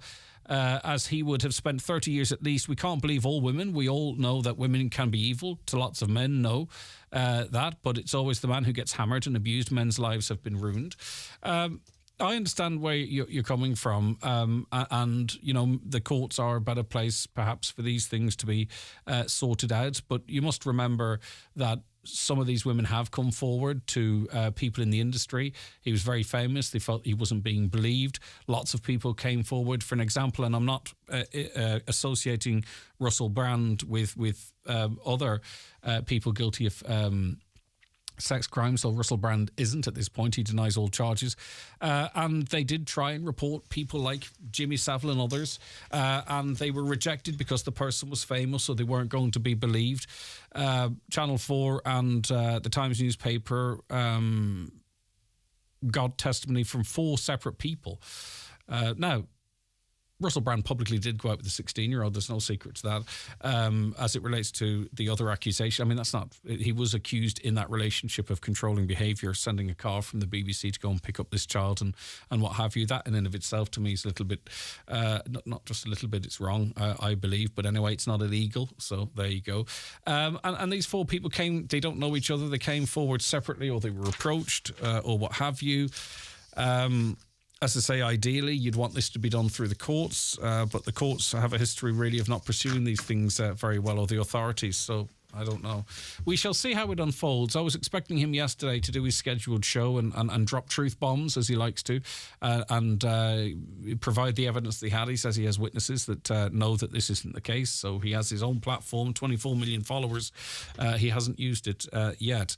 Hi, Greg. If the person who was caught doing 217 kilometres per hour in a 100 zone doesn't do jail time, our country's going to suffer more and more carnage on our roads. And as for putting up lower kilometre road signs, that's a total waste of taxpayers' money, believes a listener there. Another, you know, our government is an uncaring one when children in extreme pain are left on operation waiting lists while the government boasts of a financial surplus. Priorities? What priorities, they ask. Another, the 2 big parties in government, Fianna Fáil and Fine Gael, are, in my opinion, delighted to see a redress parties. This will split the vote up. They would be best served by throwing their weight behind an opposition party that promises 100% redress. And listen, we've talked about this before, and it's not just on that issue. There are talks of rural groups forming. There's a Farmers Alliance group. There's a Rural Independence group. There is no doubt that their potential is there to split the vote. But I mean, people could go, you know, first, second, third and fourth. We have proportional representation here. And you can go right down the ballot paper, so maybe that would address some of those issues. But listen, I am sure when people have been discussing this, they did consider that that is a possibility. Another caller says, this is what the children in Mungorry, Close Rafo, have to play alongside, as well as the houses getting flooded when heavy rain comes. So where is the TDs, or where are the TDs now? That might have been accompanied by a picture, which I don't have in front of me. Really, over Ardcar and the COVID response, there was a 500 increase in care home deaths by the end of January 2021, reported by RTE on teletext only. If these care home residents had COVID, they would not have been vaccinated. There was no reports of care homes having significant problems with COVID at the time of the rollout. Those care home deaths were added to the COVID stats later as late notifications and referred to as the third wave by Leo Varadkar. This is a cover-up for vaccine-related deaths, believes that caller there. I mean, going by that timeline, I do recall at the time it was very controversial because if I have my dates correct, and we talked about it on this programme, there was a policy of people who were in hospital with COVID being moved to nursing homes where we knew the more vulnerable in society lived. And it's something we weren't very popular in doing, so talked about extensively on this show. But listen, if there is an issue with excess deaths, it should all be investigated. I think the public deserve that. I'm not suggesting for a moment it's anything to do with vaccinations, because I simply don't know, and I could not conclude that, and I wouldn't state something that I don't know. But if something requires some further investigation, some study and answers, well, there are enough high-paid people to do that, and to either confirm or debunk or whatever they might do. That's kind of what their job is, isn't it? All right, we are going to get the latest information and appeals from Garda Síochána, but first let us take this quick break. It's time for NCBI Bingo on Highland Radio. It's Tuesday the 19th of September. You're playing on the brown sheet. The reference number is S7. It's game number 38. The numbers are 55, 18, 69, 2, 9, 10, 64, 50, 63, and finally 1. Phone your claim to 9104833 before 8 tonight, leaving your name, contact number and the name of the shop where you purchased your book, and we'll call you back the next working day. Get all your NCBI Bingo information at highlandradio.com. An emotion stirred, an idea accelerated. That's progress you can feel, and the very definition of the Audi 241 range. From the sporty, iconic Audi A4 and the all-electric Audi Q4 e-tron to the pioneering Audi Q8 e-tron, offering greater range than you can even imagine. Test drive the Audi 241 range at an Audi dealer near you today. In the final clearance sale at Watson Menswear, a selection of casual jackets, shirts, polo shirts and suits are half price. Also, men's and women's super dry and a selection of kids' clothing clearing at half price. And there's 2 pairs of jeans from €70. These offers are for a limited time only or while stocks last. In the big final clearance sale now on at Watson Menswear, Main Street, Letterkenny. Open 7 days, late Thursdays and Fridays. This is Cruise Week, and if you're thinking of booking a cruise holiday for next year, Atlantic Travel work with all the major cruise lines and can offer cabin upgrades, half-price drink packages, onboard credit and free stateroom upgrades. Call Atlantic Travel in Letterkenny on 9126193 or visit atlantictravel.ie. The 9 till noon show is brought to you by Letterkenny Credit Union. Digital loans now available. Apply online or via our app today and get your loan transferred directly to your current account. The Community Garda information slot is brought to you by Sheridan Security Systems, protecting what you value most. Call today and get your zero-wire alarm system from €299. Sheridan Security, 91-26025. Time for Community Garda information for this Tuesday, the 19th of September, and we welcome back into studio Garda Claire Rafferty with the Milford Garda Station. Good morning, Claire. Thanks so much for joining us. No bother, thanks, Craig. All right, we'll crack straight on with some appeals, and your colleagues in Buncrana are looking for assistance in relation to an assault. Yeah, so they've had 2 assaults recently. We'll start with one in the West End. It occurred in the early hours of Sunday, the 17th of September, approximately 2:35 a.m. So a man is believed to have been assaulted by another man at that location, and the injured man ended up having to be taken by ambulance to Letterkenny University Hospital to receive medical treatment for the injuries he sustained. So we're asking anyone who may have observed the incident or know anything about it to make contact with Garda in Buncrana. Their number is 074 9320540. If anyone was in that area around the time and had dash cam footage or anything to offer us, we'd be grateful if you'd make it available to us. Yeah, and you mentioned an alleged second assault. Yeah, so this one is at Park Lane in Buncrana, and it was Sunday evening, the 17th, so Sunday gone at 7:40 p.m.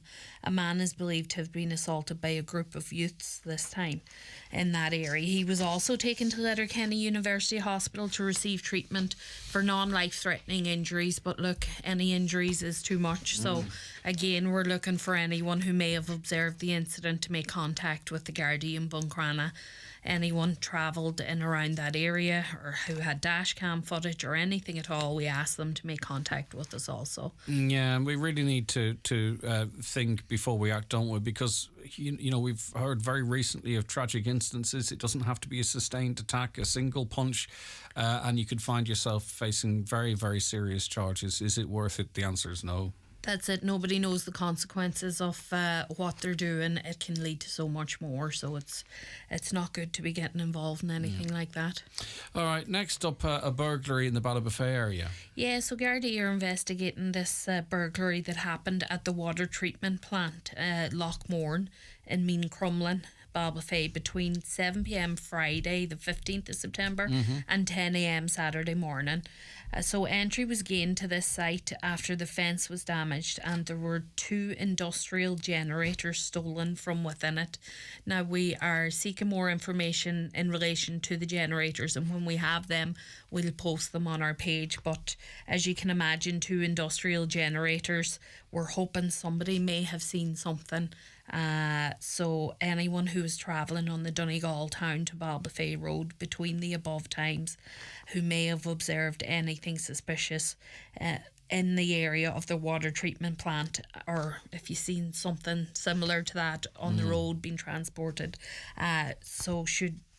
we'd ask you to make contact with us. And again, should anyone come across similar items for sale on a second-hand basis, we'd like to hear about it as well so we can check it out. So if you have any information, please call Letterkenny Garda Station for this one on 074 9167 100. And as always, the Garda Confidential line is there as well, 1800 666 111. All right, now we are going to criminal damage in Burnfoot. Yeah, so this one was just a few hours ago in Burnfoot. It's a criminal damage incident at a premises on the main street in Burnfoot in the early hours of this morning at about 2:20 a.m. or to 2:45 a.m. So a window of a premises was smashed and an attempt is believed to have been made to actually light a fire there then. So we're appealing anyone who travelled through Burnfoot between 2 a.m. and 3 a.m. this morning who had dash cam to make contact with us. It's a quiet enough area, you know, at that hour of the morning you wouldn't expect to see too many. So if anyone was travelling, please make contact with us in Buncrana on 074 9320540. Yeah, and a particular sinister element to that with the attempt to start a fire as well. Yeah.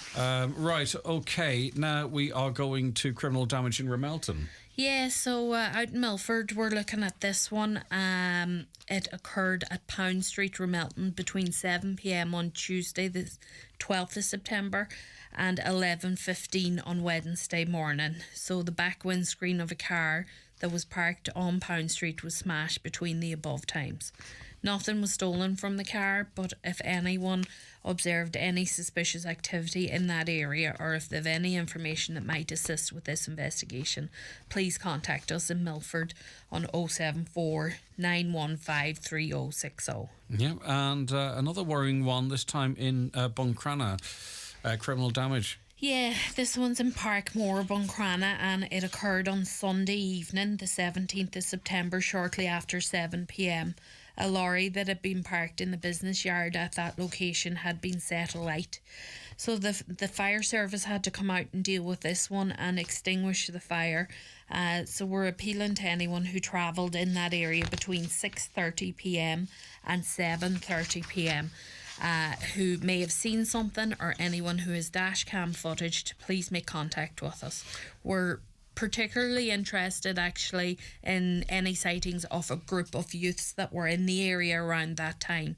Now, look, we're not saying this group of youths did this, but at the very least, you can rule them out. And maybe they seen something as well, you know. So it's very important that we get talking to them anyway. So if you have any information, please ring Buncran on 074 93 20540. All right, it's that time of the year again. For many people, some are better organised than others, but for many people, it's time to start lighting the fires and also checking how much oil you have in your oil tank. And unfortunately, someone in Downings is down a significant sum. They were targeted, Claire. Yeah, so a house in Muslack and Downings reported the theft of a large quantity of home heating oil from their oil tank.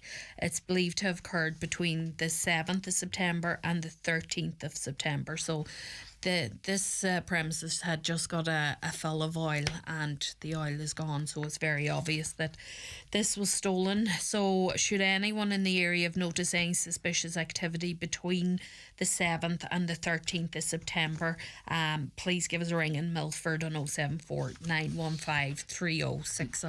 Right, okay. So as I say, you know, oil's an expensive commodity, it's getting all the more expensive. I have no doubt, and nothing to prove it, that if I were in the business of stealing oil, I would want to know where the oil vans are going. Do you know what I mean? Absolutely. Now, and it's so easy, and you can even time how long they're there, for crying out loud. So, and then wait a few days to see if there's any activity and scout the area. That's what they do because it's so bloody lucrative. So some general advice then, as people are getting their fills maybe at the moment, because we will hear more cases of this, Claire. Yeah, absolutely. As you said, there's people doing this, so we need to bear things in mind. So we think it's very important to check the oil levels frequently. Try to arrange maybe smaller but more frequent oil deliveries if you can. Install automatic movement sensor security lighting around the tank. You can plant shrubs or erect fencing to screen tanks from the view of the road so people aren't drawn to them. You can install and use lockable access gates and erect lockable fencing around your tank, including ones over the top. You could consider fitting an alarm system which warns if the oil level drops suddenly. Always be vigilant following a delivery because that's the most time you are likely to be targeted. Also be aware that thieves may return to steal replacement oil following an initial theft as well. And always note any suspicious vehicles, registration numbers, that kind of thing to Garda. And as you said, delivery lorries, you know, they may notice people when they're delivering oil, keep an eye on things too. So we'd ask them also to be vigilant and bear it in mind. Now there was preventative measures posted on the Garda Síochána page yesterday if anyone wants to have a read and just educate themselves. And I'm really more. pleased to see Grania's prickly bushes going. What are you laughing at? Well, I'll say nothing. It's every year. Yeah. Like I know she put this together because she's got a thing for these prickly bushes. But you know what? She's right. And measures aren't like... there are fantastic local security companies that can sort you out or whatever, but it depends on what you need. You can get battery-operated cameras. I've said it before, I'll say it again. €50-60, full HD, night vision. They'll alert you to your phone if there's any activity in and around your oil tank. So simple. I've got one. The battery lasts for 3 months. It will record little clips. Say, for instance, you're looking for a clip, it will record a little clip. And I think it was 60 quid and it's stuck to a magnet hidden in a part of the house. And if anyone goes anywhere near the oil tank, it alerts me and you can set an alarm off on it, or you can have it set to trigger an alarm. So it's not beyond, you know what I mean? You know, we're not looking necessarily, you don't have to spend $3,000 to secure it either. Do you know what I mean? Well, the best way to look at it is, yeah, you may have to put out an initial cost to take some security measures, but one theft of oil can cost you a lot more than that. So if it saves from that happening, then you're already ahead. And sometimes they drill the tank and you're not only down the oil, but you're down a 1,000 litre tank as well. Okay. That's true too. Okay, continuing with the appeals then. Garda looking for assistance in their investigation of a road traffic collision in Milford, Claire. Yeah, so this one happened at the Lag in Milford. So anyone that doesn't know the Lag, it's the petrol station there as you're coming out of Milford towards Ramelton. It was a collision that occurred on the 13th of September at approximately 9:10 a.m. The collision involved a vehicle and a pedestrian. The pedestrian was taken to Letterkenny University Hospital to be treated for injuries. Thankfully, they're not believed to be life-threatening in nature, but still, we want to have a look and see if anyone's seen anything in relation to this. So we appeal to road users who were in the area around that time, who've seen it or who has dash cam footage to make it available to us. So you can give us a call there in Milford on 074 915 3060. All right, okay. Now, many people will be aware of a spate of thefts, alleged thefts that occurred around Letterkenny on Saturday. Of course, Garda right across this, Claire. Yeah, we've been looking into this, and as everyone is aware, this was Saturday the 16th of September at business premises in Letterkenny town here. So 2 men and a woman are sought in relation to these thefts, and we're interested in any sightings of a grey Toyota Avensis. The partial registration number we have here is 12D19.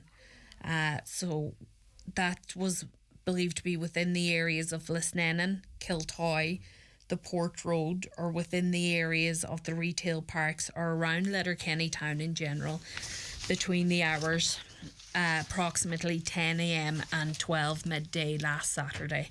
So our investigation is ongoing into this, and we ask anyone with relevant information or dashcam footage to make it available to the guards in Letterkenny.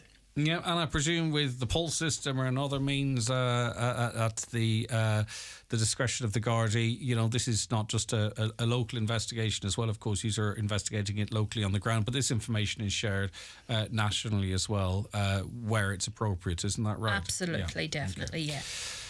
Right, some people have their Christmas shopping done, would you believe that I know? But others are maybe thinking about starting it now. And there's no shame in that game, because in a cost of living crisis, we're trying to spread things out as much as is possible. But, you know, it is also, as the advert goes, shopping time for the criminals as well. What's the advice, Claire? Yeah, so with the Christmas shopping season not being far away, we urge all retailers to adopt and promote good shoplifting crime prevention measures. Every business should review their security measures on a regular basis. Should you wish to discuss these security measures for your business premise, then Sergeant Paul Wallace, as you know, is our crime prevention officer here. He's based in Letterkenny, but he covers the whole county. So if anyone wishes to contact him and discuss their security measures, please do so. Just give them a once over, yeah, for sure. Yeah. Definitely. Right, okay, Letterkenny Garda Station, it's an open day, Saturday the 30th. Yeah, so it's between 12 p.m. and 4 p.m. on Saturday the 30th, so Saturday week. And there will also be a sensory hour between 11 a.m. and 12 p.m. for the open day in Letterkenny Garda Station. And during 11 and 12, the lights and sirens won't be used. You know, there'll be extra measures taken to protect everyone and look after everyone. So should anyone have any requests or requirements in order to be able to safely and comfortably attend the sensory hour, please let us know in advance. If there's something specific you think we should be aware of, let us know, and we'll do our best to accommodate all your needs. We're very happy to have our VIP guests, for our honorary Garda members from the Little Blue Heroes. Some of them are really looking forward to seeing everyone there, so we hope to have something to suit everyone at the event. There's going to be face painting, Soca Garda stand. Well, that's going to attract quite a... I'm not going in that anyway. I think we should put Garda Sergeant Paul Wallace in there. No better man. That's my you top could line two. a few up. Maybe Grania, just for the crack. I'd say she'll go in anyway. Yeah, okay. There'll right. also be some live music and arts and crafts, and we're hoping to be joined by the mounted unit, the armed support unit, the dog unit, the water unit, and the air support. There's also going to be a number of outside agencies on coming for the day as well. So we're hoping for a good turnout, and we look forward to seeing everyone there. Everybody is welcome to come along. So please, if you're doing nothing on Saturday the 30th between 12 and 4, come along to Letterkenny Garda Station. A great day out, particularly for the young ones, okay? And as I say, it's great to see. And the guards locally are great at making it open and accommodating everyone if they have particular needs. Thank you very much indeed. We really appreciate it. Thank you. No problem. That is Garda Claire Rafferty from Milford Garda Station. That was Community Garda information for this Tuesday, the 19th of September. It's back live for you after the 10 o'clock news next Tuesday. And if you missed anything or just want to recap on it, it'll be available on our Facebook page, Highland Radio News and Sport, and the An Garda Síochána Facebook page a little later on. Watch the show live now on YouTube, Facebook, and at highlandradio.com. The 9 till noon show with Letterkenny Credit Union. Student loans now available and free banking for students from your local and friendly credit union. Call 91022126 or email loans@letterkennycu.ie. Are you a self-assessed income taxpayer? Tuesday, October 31st, pay and file deadline is approaching fast. The quickest and easiest way to file your return and pay your tax is by using ROS, Revenue's online service. It also gives you until Wednesday, November 15th. Register for ROS today at revenue.ie. Don't miss the deadline. Pay and file on time. How about you? Are you team breakfast Pink Lady? Or feeling peckish Pink Lady? Bedtime Pink Lady? Or after work Pink Lady? Dessert Pink Lady? Or snack time Pink Lady? But why choose? With Pink Lady apples, it's always time for a treat. Meet Pink Lady apples at the ploughing from the 19th to the 21st of September and try to win a trip to France. Harkins have been providing customers with quality fireplaces, stoves and electric fires for over 30 years. And now you can experience the elegance of luxurious worktop from Harkins. Their experienced craftsmen can fabricate marble, quartz or granite worktops to your specification. So, if you're planning a new kitchen or bathroom or upgrading your existing one, Harkin Fireplaces can provide a quote for your quartz, marble or granite worktop. Visit their showroom in Ballybogan, Lifford or call 9141109 or visit them online at harkinfireplaces.ie. Níl éon rud níos láidre ná an dáibh idir hiblíní, na cóchuimh ní uile sin, na héadaí córínse, ordan córínse, commartas árán orifíse, rudaí idir hiblíní tasat. Go dtí go neir duine agaí gur féidir le go ná éilí ar bith fearas gás a Iesu, agus bristar an dáibh go Joe. Bhí mar leag sa gás sin nach rá. Ní rá. Go maith. Úsáid sútálaí gás an chlórithe I gúnlaí, nó de tá gach rud a chur an mhail. Amsí sútálaí ag rgi.ie. Sometimes what you want and what you can get are two very different things. But not this time.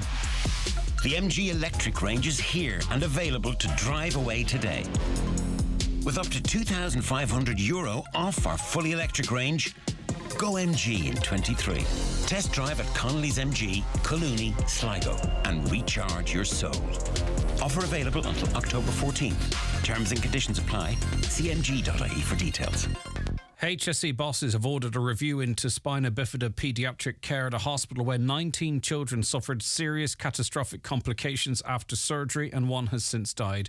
It's also emerged unauthorised devices have been found inside young patients and there have been concerns of the medical care provided by one consultant. The HSE has apologised and ordered an independent review by UK experts to get to the bottom of the latest medical scandal at the Children's Hospital, Ireland, Temple Street in Dublin. Dr. Peter O'Rourke is a retired orthopaedic surgeon and joins us on the programme now. Thank you for your time this morning, Peter. I do appreciate it. You're welcome, Greg. How could this situation have arose? What's your reading of it, your suspicions, Peter? Well, the first thing is that I think quite a few of the reports have been a little bit over the top without finer detail explaining what's going on. So I think it's something that certainly needs to be investigated, but everything is being grouped together into sort of one pot of problems. There's a number of issues. I think 3 patients had, not 19, but 3 patients had unauthorised material inserted. That of itself, we don't know if it caused specific problems. There was other metal implants which were used, which are licensed, who had faults or became dislodged dislodged or got infected, and that's a different issue. Unfortunately, every operation is associated with the risk of infection. There has been one unfortunate and sad death, but we don't know if that is related to the treatment or for other reasons. So unfortunately, until there's a proper inquiry which delves into the specifics, I think speculation is going to be very difficult, and it's going to be very hard on the families, and it's also going to be very hard to maintain the service. I think all the spinal surgeons, both Crumlin and Temple Street, have been in the media over the years looking for more resources, which has never happened, and that's why scoliosis surgery has always been a major problem, and getting the operations done and people on waiting lists. So it's unfortunate that this has happened. It's very sad, but the finer details, I think, need to be established before too many judgments are made. Well, obviously, the press is grouped all together, as you've mentioned, and they have their who speaks politicians that will pile on in this as well, causing great distress and anxiety. Do you think perhaps maybe reporting on these instances and maybe political commentary, people should take a breath really and just think of the consequences of that? I mean, no one's looking to bury stories, but there's a responsibility perhaps in how they're presented. I think very much, and it's unfortunately, it's invariably the opposition politicians who take any opportunity to beat up the government, and regardless of what the topic is, they will find fault, rather than, and it's getting headlines, unfortunately, and I think everybody needs to calm down and step back a little bit and let a proper investigation, which is apparently being arranged, go ahead before any judgments are made. Unfortunately, there are an awful lot of children who are waiting for surgery, and this will probably cause further delays in every unit where this type of surgery is carried out, which would be to the detriment of a lot more patients than the ones who've already suffered. And it needs to be established if these patients always actually suffered because of medical misadventure, or if they actually suffered just unfortunate consequences. I mean, for example, if you get an infection in a wound, it is sometimes incredibly difficult to eradicate the infection when you have a metal implant. And in the spine, in particular, the metal implants are only inserted after the spine has been completely destabilized to allow it to be straightened. And in those circumstances, if you get an infection, you can't really take the metal implants out, because if you do, then the patient's spine can collapse. So you're in between a rock and a hard place trying to eradicate the infection while still doing the best for the patient. So, the idea of someone going back to theatre 10 or 15 times if they have an infection is not unusual. And if in the presence of metal implants, it's quite a common thing, which is terrible for the doctor, terrible for the patient, and very unpredictable as to the outcome. I'm not trying to play it down either, but of course, unauthorised metal objects being inserted, it does sound very sinister. It is compression springs that were actually used. Would it be unusual for a consultant to sort of, acquire such devices if they believed it to be a positive for the patient, or is this something that also requires much further investigation? Well, there's two answers to your question. What happened in the past and what happens in this day and age is very different. I mean, I worked with a surgeon who was very innovative, who used a drill bit, a drill bit that he bought in a home base that was designed for wood to actually make tracks in bone for a particular procedure he was doing. And he used it for the entirety of his career without any problems and without anybody raising an eyebrow. I personally was involved. We were doing a study where we used an implant that was designed to be used around the knee, and we started using it at the ankle. And subsequently, the companies developed a similar device for use in the ankle. So innovation happens by people sort of thinking out of the box and doing strange things. So that's one aspect to your question, or one answer to your question. The other thing is that if any metal device is inserted into the body, it is sterilized, cleaned beforehand, so it would not be particularly the source of an infection. Infection comes from external to internal, so the mere fact that you're putting in something that was not designed for that actual function does not mean it's going to be a source of infection. So again, if the metalwork failed, and metalwork failing is not that unusual, and especially in spina bifida and spinal scoliosis surgery. The metal rods frequently break because of the strains put on the spine by the growth once you have an adolescent who's still growing. We talked about opposition commentary. The Taoiseach Leo Varadkar said the review of spinal surgeries at Temple Street appears to relate to potential poor performance by one doctor. Do you think maybe that commentary is a little bit previous with an investigation yet to happen? Again, I mean, everybody's making judgments on what they read in the papers, I think, rather than the actual report. So I have not read the report. I'm not coming to anybody's defence. I'm just rationalising until more information is available. But I worked with a surgeon in the UK who used to get suspended every 2 or 3 years and not operate for 3 or 4 months because of poor outcomes.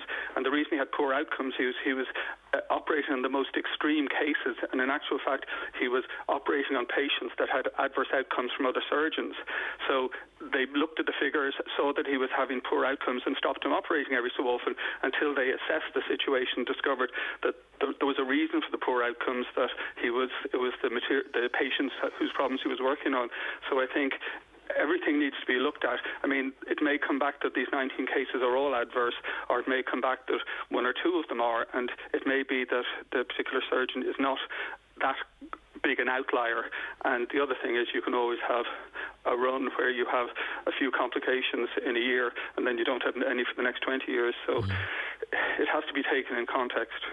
And I suppose, too, the one thing we have to make sure or hope and pray for, that this doesn't extend waiting lists any further. I mean, obviously, we want surgery to be as safe as possible, but we also want these children to get the surgery that they need, and sometimes these crises end up being some sort of a smokescreen or as an excuse to cover other reasons as to why operations aren't happening. And we just hope that they retain committed to getting as many of these young people seen and helped as is possible. Well, that's very true, and surgeons are strange animals in that we want to do more, not less. Despite waiting lists appearing the way they are, surgeons are always fighting to do more work rather than less work, despite what you might read in the media and politicians might say. The other thing I think that needs to be pointed out here, we had a recent appalling case of Lucy Letby in the UK with the neonatal deaths, and the doctors there were actually muzzled and prevented from making a complaint or doing anything about it. Our contracts at the moment, or the contract I had, did not have a gagging clause. The government's new contract for consultants has a gagging clause. So, as I said, the spinal surgeons have been speaking out over the last number of years, saying that the resources were inadequate. They're not going to be able to do that anymore if they sign this new contract, which effectively will allow the HSE and the government to gag doctors. So people like me, when they're working, will not be allowed to go on radio programs such as yours and tell it how it is. Wow, that's scary, Peter. Oh, it is. That's not in advance. I think we all were shocked by the interviews of doctors in the Lucy Letby case, that they were threatened with the medical council and various other things because they wanted to actually report the situation to the police force. Fortunately, that would not have happened in Ireland, and hopefully in the future this contract will not prevent doctors speaking out again. It wouldn't prevent them approaching the police, would it? I mean, obviously the media side of things, but do we know if it would prevent them blowing the whistle, so to speak, or...? Well, a gagging clause is a gagging clause. I mean, there's enough people who sign them in legal situations when there's non-disclosure agreements. I mean, if your contract says that you're not allowed to speak out or you're not allowed to do things, you'd be nervous about doing it. I remember giving a lecture to a crowd of UK anaesthetists and told them about the various run-ins I've had in the media, and they were shocked that I was able to do that, because if they said that if they'd done one of those things, they would have been up before the medical council, let alone suspended from their hospitals. So I think it is important that, and I'm not sure who spoke out in this case in Children's Hospital in Temple Street, but I think having the ability for doctors, nurses and everybody else to speak out if there's a problem and it's not being listened to by management is very important. That's a very important statement there I think you've made over the last minute or two, Peter. Thank you very much for your time, as always. My pleasure. That's Dr. Peter O'Rourke, retired orthopaedic surgeon. The 9 till noon show is brought to you by Letterkenny Credit Union, offering low-rate car loans with fast approval. Apply online at letterkennycu.ie or in office today. The Queen of Country and Irish, Margot, comes back to Donegal for one night only. Join Margot live in concert on Wednesday, the 4th of October in the Mount Erigal Hotel, Letterkenny, with special guests David James and Shuni Cramsey. This is a show not to be missed. That's Margot live at the Mount Erigal, October 4th. Tickets available from hotel reception or online at eventbrite.ie. The effects of personal debt problems often go beyond just financial. What we don't want to face can cause us to unravel. Stress eats at you, relationships unwind. It can feel like life's falling apart, but support is available. Get back on track with the Insolvency Service of Ireland, an independent organisation that helps untangle personal debt problems. See backontrack.ie. Supported by the Government of Ireland.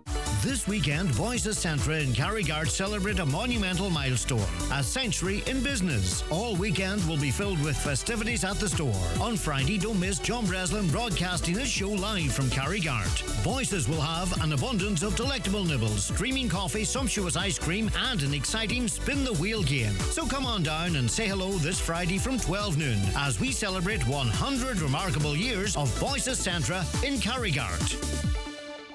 The best businesses never stop beginning. So whether you're starting or growing your business, we want to make it easier for you. At Bank of Ireland, our faster, easier online loan applications help your business take the next step. Search Bank of Ireland Business Loans. Bank of Ireland. Begin.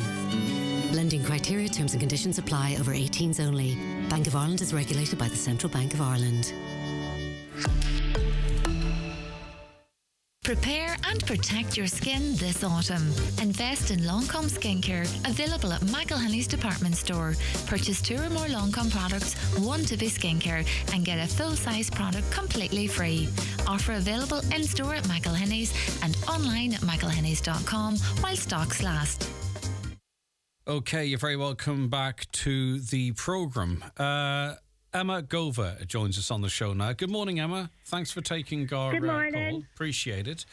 Right, now you have taken to socials with a special thank you, and we'd love you to share it with our listeners as well, Emma. Yeah, so my daughter was very sick on Sunday night, and she has complex medical needs, but she was post-COVID and she took a very severe asthma attack, and the ambulance was going to be like 29 minutes away. So we decided the best bet was to put her in the car and meet them halfway. So we were driving and we were advised to try and find a defibrillator if needed because she was quite unwell. And we pulled in a Kearney's diner, and the staff were really fast at getting us the code for the defibrillator. They were very nice. And then 2 members of the public came to the car, and I've since learned their names were Charlie Ward and Enoch Flaherty. And they were so good. They were really kind, very caring, but also very calm, which was, I suppose, needed as well, absolutely. And the lady, Flaherty, she sat in the car, she just held my daughter's hand. She was talking to her, telling her, to hang on, the ambulance was coming. She was and at doing this very time, well. at this time, Michaela was in respiratory distress. She was a sick wee girl. She was, and she has a history of respiratory arrest. Right. So obviously, I've had, first aid training, CPR training, but when it's your child, it's different. When it's your child, it's totally different. So I think, she was very calming for me as well. She was making eye contact with me. She was reassuring me. She was just saying, "It's okay, the ambulance is coming." And then the ambulance did arrive, and the 2 paramedics were brilliant. They were very fast because she's quite physically disabled. They were very fast at recognising that she was working very hard for a respiratory, at getting her out of the car and getting her into the ambulance, and getting her on the oxygen and getting her nebulised. And then Dr. Jerry Lane came, I believe his name was, from a critical care response or something. I think it was the name of it. Yep, that's correct, yep. He came and he came into the ambulance just to make sure she could manage her own airway, and she was able to manage her own airway. Her heart rate was 6, her heart rate was sky high, and her oxygen had was really low at the time. But then it came up and her heart rate started to settle more, and she was just exhausted by then. But he was very reassuring for us, and he took the time to talk with us. Yeah. And, he talked about the underlying disease that she has, and, he was asking me how it affected her, and he talked to her, but he was also, I found him very reassuring. He was very calm. Mm-hmm. Very, empathetic. Yeah. And just in general, they were just fantastic. And, I remember thinking when I was taking her in the car to meet the ambulance, I remember saying to my dad, like, when they said ambulance was 29 minutes, I was like, I don't think she has 29 minutes. Oh, my God, so scary for you, Emma. So frightening. Yeah, it was so frightening. And then it was just like, it was kind of like, you saw the good in people. You hear a lot recently about, antisocial behaviour and all these different things. You hear a lot of, which is just natural. I think you hear a lot of negativity at times. But on Sunday night, we just experienced the good of the people in Donegal. And that's who we all are, Emma, I think. And from the staff at Kernan's who were able to get the DFib code for you, to those lovely two strangers who were there, just the right people at the right time, the obvious excellent staff in the ambulance, but also that other level of experience from Dr. Jerry Lane, who's obviously a former ED consultant as well. Michaela just ended up in the right hands at the right time. She did, and even when I was explaining to him that, she was just, it came up in conversation that she was going to college with the National Disability Learning Network team later on in the year. He even just took the time to say to me, well, don't be worrying, I'll be up around there, when he was telling me where it was on the campus in Letterkenny, and, I float around there sometimes, so don't be worrying, she'll be well looked after. There was a lot of care and compassion given, that kind of way, and it was just like, it was a lot of reassurance, and at times like that, parents need that, family members need that, and she herself needed it. Yeah. And she was saying to me, he took the time to speak to her and said, I'm sorry, I'm not talking over you, it's just I need to get some information from your mum. But she still felt like she was being talked to. Yeah. Okay. And the staff at the hospital were just amazing when we got there, because they have treated her before. And even like the nurses, when we got into A&E, one of the nurses was talking to me, she remembered treating Michaela before and being on Michaela's care before. And she was talking about how her disease had progressed, and she took the time to say to me outside the door, then, how are you doing, Emma? Yeah. And I said, no, I'm hanging in there, kind of. And she said, be sure to look after yourself, pet. And she was really, she was talking to me as well, not just as the parent of a patient, but she was talking about me. But looking out, I was listening to them parents talking this morning about the CDNT, and it was like exactly that. That nurse was asking me, how are you after this? How's so Michaela now, Emma? She's home now. She's still slightly COVID positive, which is what they said they believed was the issue. Yes. And she does have she has a muscular disease, and she has quite profound Ehlers-Danlos loss. Mm-hmm. So she is quite a poorly and physically disabled wee girl, but still very determined. When she came around on Sunday night, she, the paramedics and her were laughing, and they were discussing their favourite types of M&Ms and things like that. And she was keeping them laughing and joking. And right.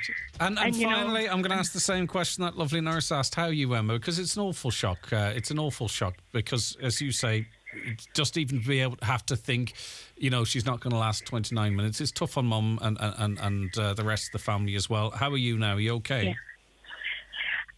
Yes, I am fine. We're doing very well. I literally have just, as you phoned me there, opened a letter to say that our specially adapted house is finished. Whoa. For her. Okay. So I literally just opened that just before you phoned, because we were waiting on a specially adapted house for her. Congratulations. So yeah, things are going well.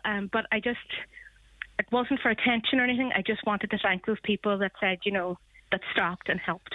We It meant the world to contacted you because we thought it was such a lovely message that we wanted to share it, and for the people that were there to hear it as well, Emma. So we know it's not for attention. You were very good to accept our invite, and I do really appreciate it. And pass on our love and best wishes to Michaela, and fair play to all of those people that rallied around you like we do when you and Michaela and your dad needed it. It's a lovely story, and I'm glad things are improving, and great news on that letter.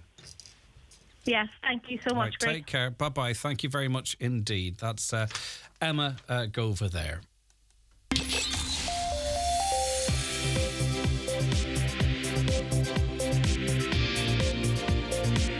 The county's #1 talk show, The 9 till Noon Show on Highland Radio. Okay, it is 11 o'clock. It's time for us to get a news update now, and we say good morning to Michaela Clark. Thanks, Greg. Good morning. Garda have confirmed that they are hunting 2 men and a woman who they believe to be involved in a string of thefts from businesses in Letterkenny on Saturday. They're keen to hear from anyone who witnessed a grey Toyota Avensis with a partial registration of 12D19 within the areas of Lisnenin, Kiltoy, the Port Road, the town's retail parks, or in and around Letterkenny town between 10 a.m. and 12 p.m. on Saturday. Northern Ireland's Secretary of State says he hopes the Irish Government and others will support a new Troubles Truth Recovery body now that the UK Government's legacy bill has become law. The controversial bill was given royal assent yesterday. Garda in Buncrana are investigating 2 weekend assaults. 2 men were hospitalised following the assaults on Sunday. In the early hours of Sunday morning, a man was attacked by another man in the West End area of Buncrana, while on Sunday evening in the Park Lane area, a man was assaulted by a group of youths. A group of parents have taken the ongoing CDNT crisis in Donegal into their own hands by setting up a support group. The Special Needs Parents Donegal Network Group is for parents or guardians of children with disabilities and additional needs in the county. They say the purpose of the group is to bring parents together so that they can effectively advocate for their children and for peer-to-peer support. The Taoiseach says he hasn't given up on introducing a new tax ban for middle income earners. In advance of the last budget, Leo Varadkar was calling for a new 30% rate of income tax to ensure people don't hit the highest rate of tax on average salaries. There was an attempted arson attack on a business in Burnfoot in the early hours of this morning. Garda and Buncrana are investigating the incident that occurred at a premises on Main Street between 2:20 and 2:45 a.m. They say a window was smashed and an attempt is believed to have been made to start a fire. There's much concern in Castlefin over the proposed erection of a telecommunications mast. A planning application has been submitted for the tower at the top of Hill Head. Councillor Gary Doherty questioned if studies on the impact such developments may have on public health are taken into consideration when granting planning permission. And Gardaí are investigating a burglary at the Lochmorn water treatment plant in Mean Crumlin, Ballybuffet between 7 o'clock on Friday night and 10 o'clock on Saturday morning last. Gardaí say entry was gained to the site after the fence was damaged and 2 industrial generators stolen. Those are the latest headlines. We'll be back with an update again at 12 noon. Michaela, thank you very much indeed. Still a full hour to come on the 9 till Noon show. Stay right where you are. We're going to be back after this quick break. The 9 till Noon show is brought to you by Letterkenny Credit Union with monster loans available up to €60,000 for all occasions. Visit letterkennycu.ie. Mr. Blue Sky, please tell us why. The Euro Millions jackpot is a guaranteed €17 million. Play responsibly in-store, in-app or at lottery.ie. The National Lottery. It could be you.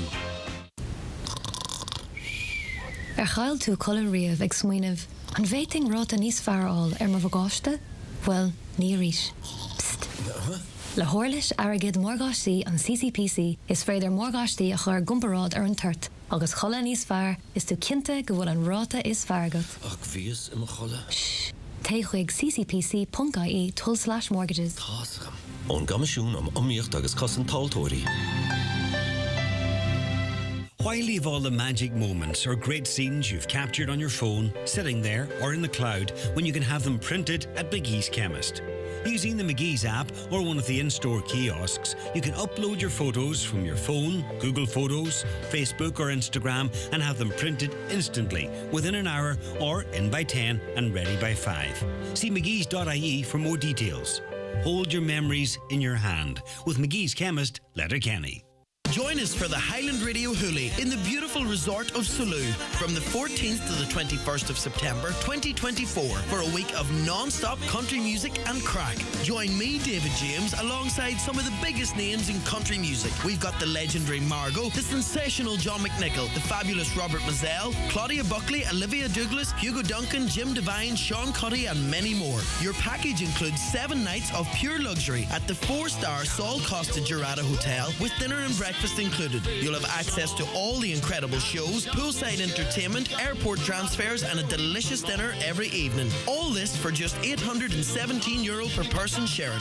Don't miss out on this unforgettable experience. Book your spot today by contacting Country Music Tours on 074 9119 955 or email info@countrymusictours.ie. The Highland Radio Hoolie in Saloon, 14th to the 21st of September. It's the country music extravaganza you won't want to miss. We'll see you there. Join Disney Plus with our biggest offer ever for only $1.99 per month for 3 months. Watch this! Blast into the latest blockbusters with Guardians of the Galaxy Volume 3. The galaxy still needs its guardians. Pixar's Elemental. Elements don't mix. And exclusive series like Welcome to Wrexham. It's just like nothing else. For a limited time only, $1.99 per month for 3 months. Think you know Disney Plus? Think again. Offer ends September 20th. Must be 18 plus without an active Disney Plus subscription. After 3 months, auto renews at then current monthly premium price of $10.99 until cancelled.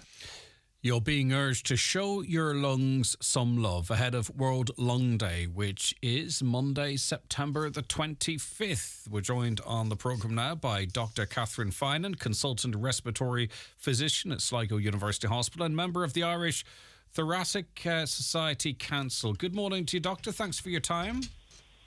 Morning, Greg. How are you doing? I'm doing good. So how should we be showing our lungs love, Doctor? So, Greg, there's a couple of very straightforward things that we can be doing to help our lungs. The most important thing, and everybody probably knows this, is not to smoke and to try and avoid air pollutants if we can. Not smoking is difficult and stopping smoking isn't easy, but there are a lot of supports out there for people to try and stop smoking. They can check out quit.ie. They can free text quit at 50100, and there's also a free phone number that people can get help and support from. And just on that, Catherine, obviously, you know, we know and it's accepted that smoking is very damaging to the lungs, but we also know that when people make that decision, the lungs can recover really quite well and quite quickly. So there's a benefit to stopping smoking at any time, no matter what age you are, whether you're 85 or 45, there will be a positive effect for your lungs. The rate of decline, because we all lose lung function over time as we age, but the rate of decline reduces significantly when you stop smoking. And the same goes for vaping. We're quite concerned about vaping, particularly in our younger teenage population. This population has been exposed to vaping where they wouldn't really would have considered starting smoking. So we're very concerned that in the longer term there will be problems for their lungs in the future. So again, not taking up vaping would be very important for children. Yeah, and the reality, you know, you're inhaling something that's clearly it's going to have some level of toxicity in it, but it's so relatively new, we don't really know what the consequences are for a young person's lungs or anyone's lungs 5, 10 years, 15 years down the line. We simply don't know because it hasn't been around long enough for us to determine that. Well, that is true, Greg. We don't know what the effects of the components of the vape is going to be on the lungs, but we do know that the nicotine element of it is still highly addictive. So in the same way that cigarettes are addictive, the vape will also be addictive, and that's not really a scenario that you want your teenagers to get into if you can avoid it. Obviously eating a healthy, balanced diet has general positives for a person. Are there specific positives for your lung health? So there's a lot of evidence, and some of this research was actually done in the North and Queen's University, that foods that are high in antioxidants, such as the colourful foods like the blueberries, red cabbage, spinach and beetroot, these have very high levels of antioxidants and magnesium, and these reduce the effects of the toxins within our lungs, and they have a very positive effect on our overall lung function and lung health. So a healthy diet is really important. It's also important to maintain a healthy weight, because we know that either being underweight or being overweight increases the amount of work that your lungs need to do to help you get around. And so trying to maintain an optimum weight is important. And in terms of regular exercise, how does exercise, or what's it doing to our lungs or our lung capacity? Do you know what I mean? Because we might feel better, we might find that we don't get as out of breath going upstairs or whatever it might be, but what's actually happening in the exercise process that's a benefit to our lungs? So like any muscle that needs to be worked, like your biceps or your quads, your lungs in the same sort of fashion need to be worked in order to know what to do when they get under stress and what they need to do when they're just resting as well. So it's important to try and aim for about 30 minutes of moderate exercise 5 days a week. And that should be a planned activity in addition to your regular day-to-day activities as well. Many people that I come across in outpatients say, oh, doctor, I'm on the go all the time and I don't need to be doing any extra exercise. But really being on the go, while that's important, it's not putting your lungs under that additional amount of learning and training that they need to do, so that if you do get into a situation where you're sick and your lungs and your heart have to work harder, they already know how to get into that system. Your lungs know what they need to do in that situation. And also... Obviously... Yes, go ahead. Sorry, I was just going to say that if people are just taking up exercise for the first time or they're trying to get back into exercise, it probably is important to talk to a physiotherapist or a doctor or even a respiratory nurse to just get some advice on how to do that gradually. We don't generally go from doing nothing to running marathons. There are training schedules involved in that, so people just need to be careful about their joints and muscles as well. And in terms of breathing clean air, I mean, obviously, get rid of smoking, get rid of vaping, that type of stuff. How else, though, can we try our best to breathe clean air, which is one of the recommendations also? Yes, and so this is probably more difficult than the others because we don't really see the pollutants in our air very visibly. And so we know that pollution can arise from smoke, from fuels that are used in heating and cooking, as well as the sort of humidity that's created with cooking. You can get dampness and mold from that. So really what we're trying to ask people to think about is good ventilation within their houses. So if they're cooking or showering, that the window is open in the room to allow air circulate through, and that to make sure that the room dries again afterwards. We would like for people to consider getting their gas appliances serviced and maintained. At this time of the year, we should always be ensuring that our chimneys are cleaned, not only for our air pollution, but also to try and avoid fires. And we should always have carbon monoxide alarms in our homes. And in areas where radon is high, and there are some patchy areas in the northwest of Ireland where radon is high, there are mechanisms to get that tested and monitors that can be put into your house to measure radon levels. How concerned should we be, and I'm not trying to draw you into political commentary, it's purely a health commentary, but how concerned should we be, particularly here in Donegal, when we have many homes affected by defective concrete that have, you know, I get pictures on a regular basis, very, very dark, black mould. The houses are drafty as is, so opening windows to dry them out is not an option. And I speak to parents with young children who are apparently getting sick with respiratory illness, and older people too who are struggling. How concerned should we be as a nation that there are thousands upon thousands of people in Donegal alone living in these properties with this thick black mould on their walls that can't be removed? Well, Greg, I'm not 100% sure about the connection between the mica and the mould. It's a byproduct. Sorry, that's why I didn't want to bring you into the mica conversation, because it's an established byproduct of it. It's just the dampness in the house, the water seeps through the walls and stuff. So it's present in most houses. As I say, I'm not asking you to comment on the schemes or the mica or the controversy, more the health side of it, of parents listening, talking about clean air, but living in properties that they have this black mould in bedrooms and other parts of the house that they can't remove. Yeah, so that's an incredibly difficult situation, and I don't really know how to advise people in relation to that, other than to try and make sure that the rooms are as dry as possible. There are dehumidifiers that you can get to try and remove humidity from rooms, particularly bedrooms.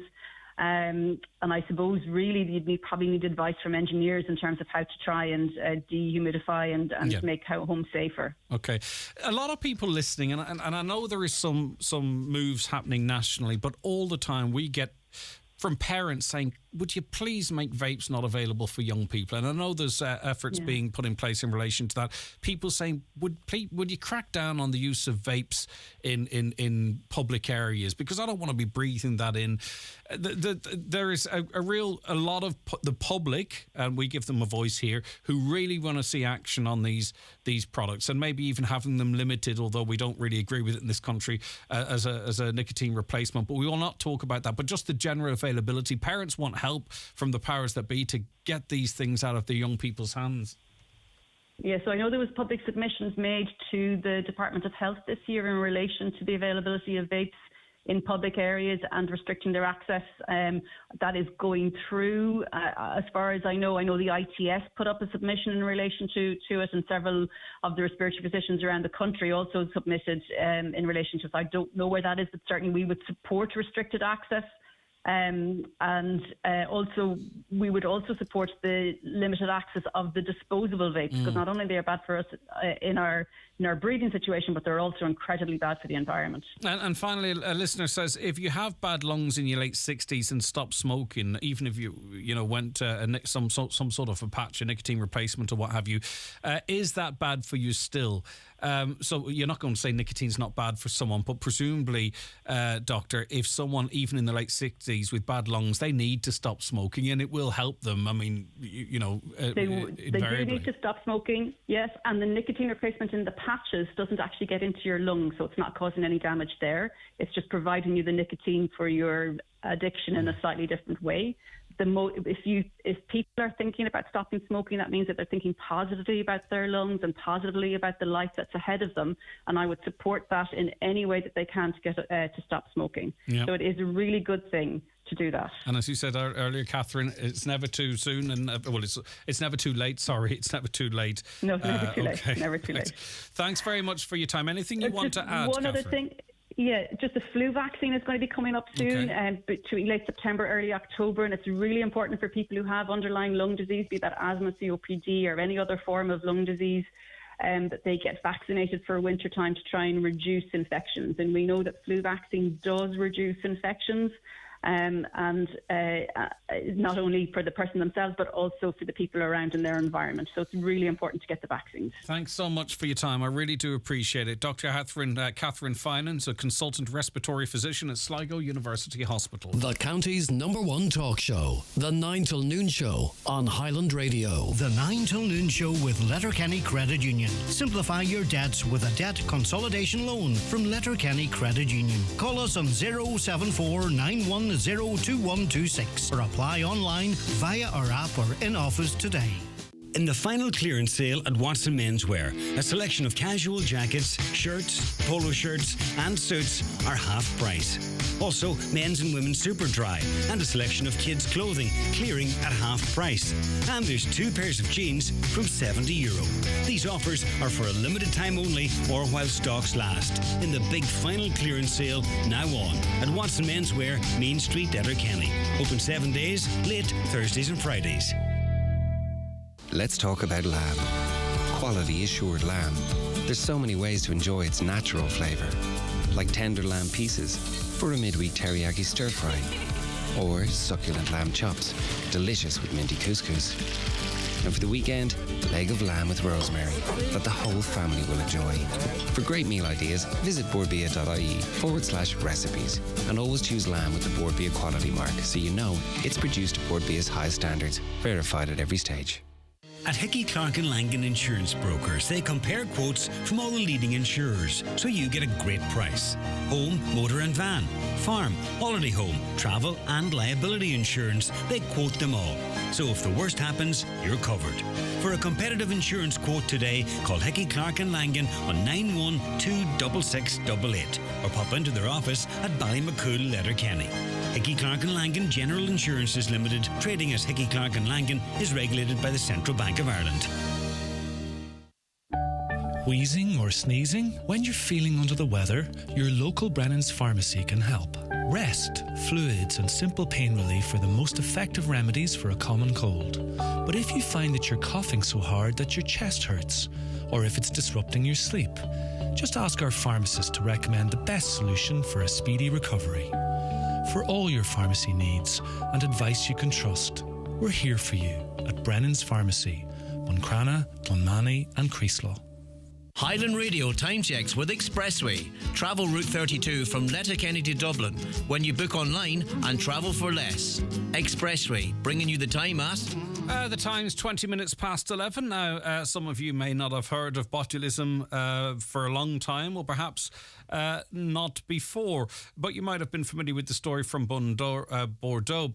Public prosecutor's office has officially opened a preliminary investigation into how 25 people, some of whom were Irish rugby fans, were infected with rare botulism after eating sardines in a restaurant. Scientific analysis results confirmed the presence of type B botulism in a dish of sardine tapas and in the blood of several victims who had eaten at a wine bar in the city. Dr. Anna Rose Pryor is a consultant microbiologist at Tallaght University Hospital and is with us now. Good morning to you, Doctor. Thank you for your time.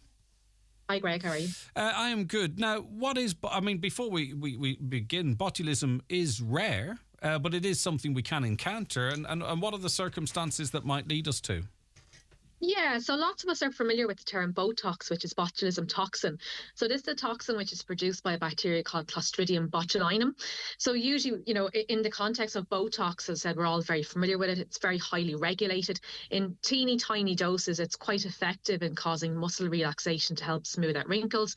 And we also use it in medical situations for people who have problems with muscle spasms and contractions. It's used for rehabilitation purposes to great effect for that purpose as well.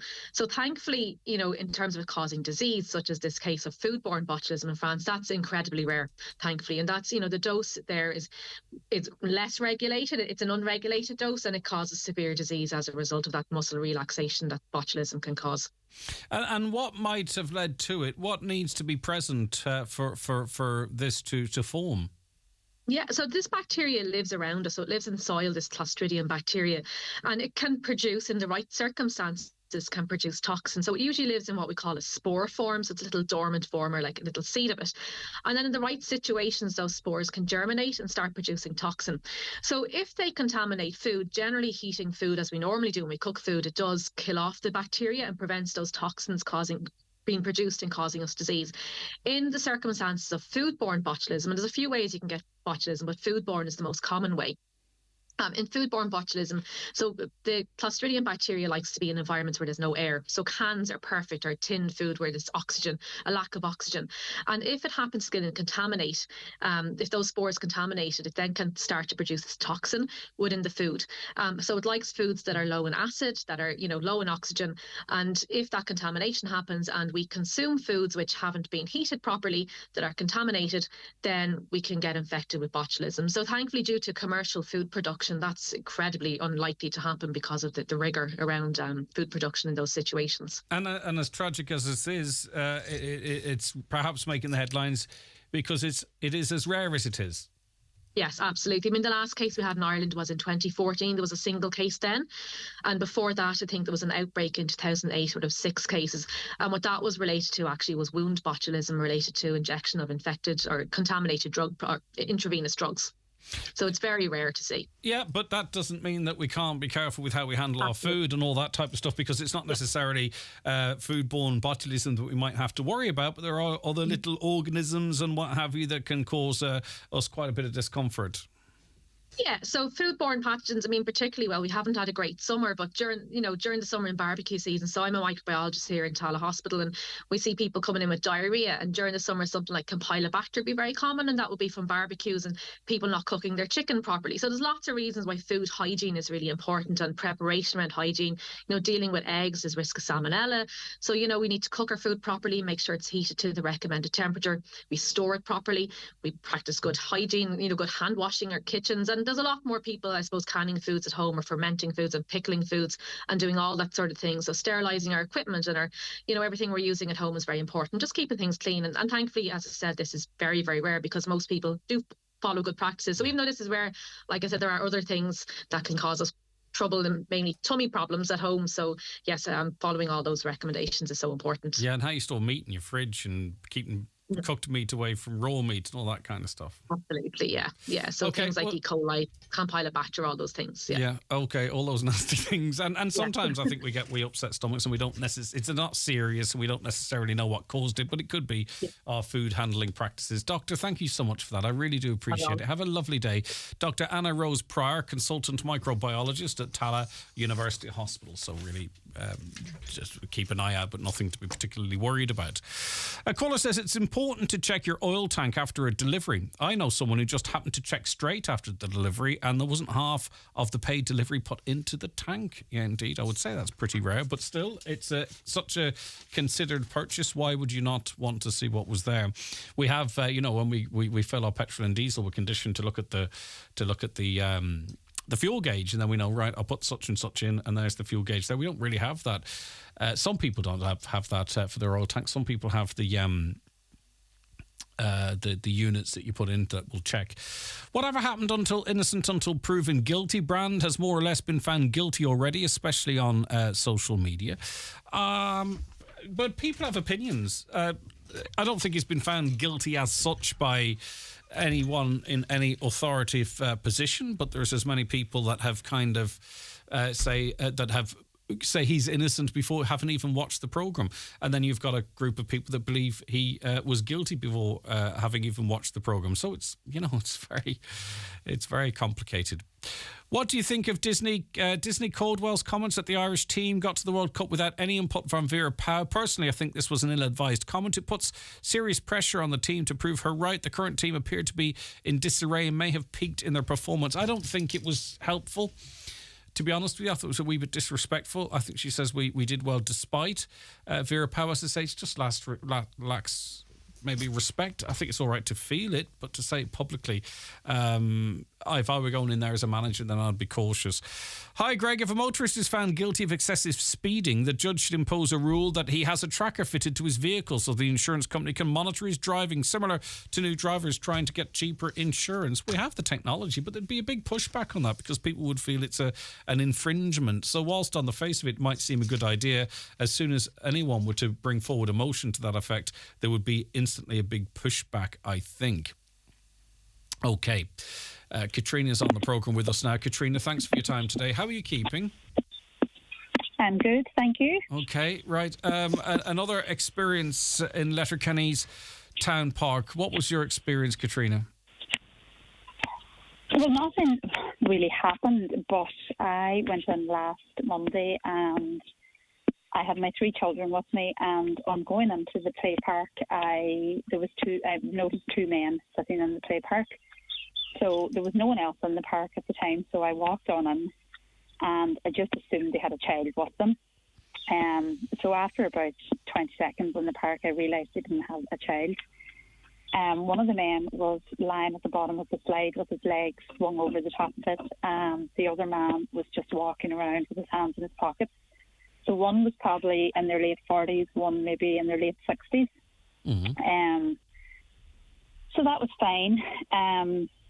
I quickly started to get a little bit nervous, and my little boy was climbing up, to go down the slide. So the man was lying at the bottom of the slide, and I said to him, "Sorry, would you mind moving? My wee boy wants to come down the slide." He just kept smiling at me. So I turned around. So I had a toddler with me as well, and I have a baby in the buggy. So I turned around to see where my other little boy was, and I noticed that the older man was following him or playing with him on the, there's like a roundabout thing that you stand on and spins around. So the man was on that with my other boy. So I quickly was like, boys, let's go. I was getting really nervous. I just felt really uncomfortable, Greg, to be honest. Really intimidating, isn't it? Yeah, so obviously my oldest boy was like, "Mom, we just got here," and I was like, "No, we're going," and my wee boy came off the roundabout thing and went to turn. There's like wheel things that you turn. He went to turn them, and the older man followed him over and started playing with him. So I was like, oh my goodness. So I was like, right, let's go. So stupidly of me, I should have just went to my car. I should have just left, but I thought, we just got here, so I was like, I'll go down to the, the adult exercise part. Yeah. So I walked down there. There was no one there, so I let the boys run in for a minute, and within a minute, the 2 men were with me again. I had rang the guards actually, on leaving the play park, just to say that I felt really uncomfortable, and there was 2 men in there and they had no reason to be in there, and before I left, actually, I forgot this, the man kind of took out his phone and started following me with his phone as if he was videoing me, So I kind of went to walk towards him and he put the phone into his pocket.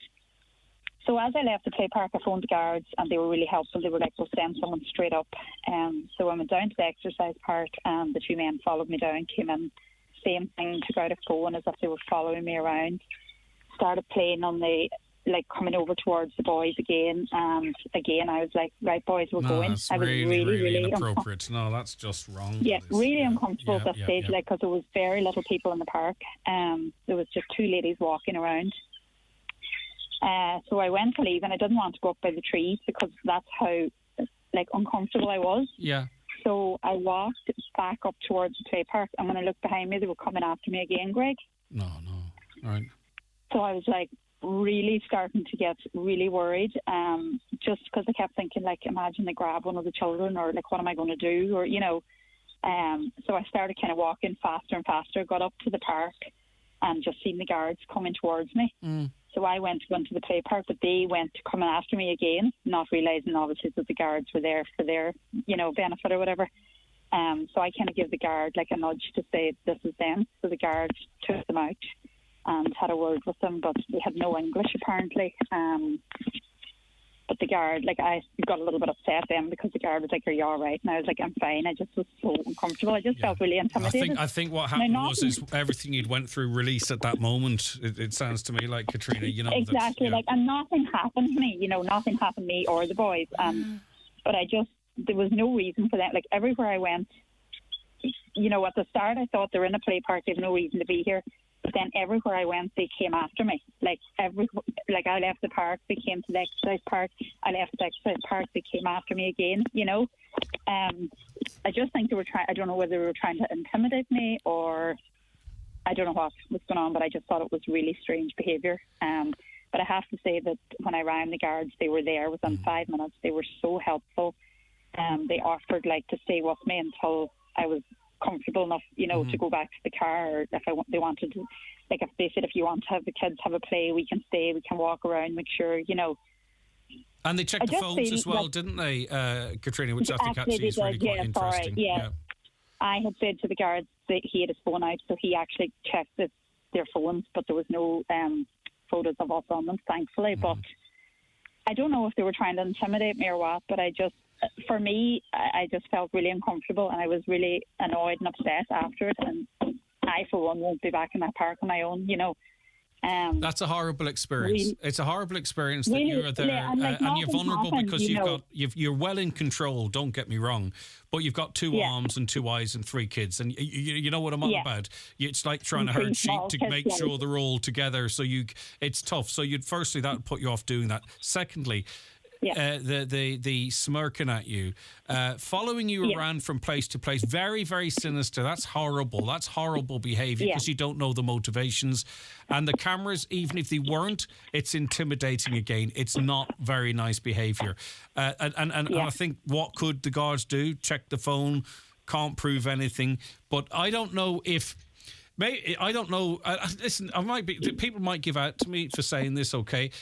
Is there a cultural issue going on here? Do we need to make sure that everybody understands the correct way to behave? Maybe it's different in different places. I don't know, right?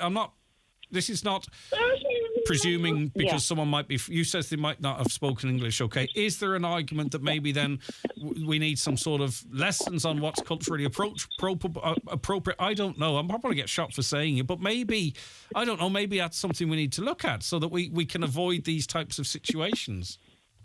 Yeah, I don't know if they had English or not, but when I asked them to, I kind of waved my hand as if, could you move off the slide? Because I knew they weren't Irish, and he just kept smirking at me. And when we were leaving the park, he just had his phone out, kept following me, kept smirking, same thing down to the exercise park, just kept smirking. And I was really uncomfortable. Just sorry, I have a little boy here. He wants to go on the swings. Yeah.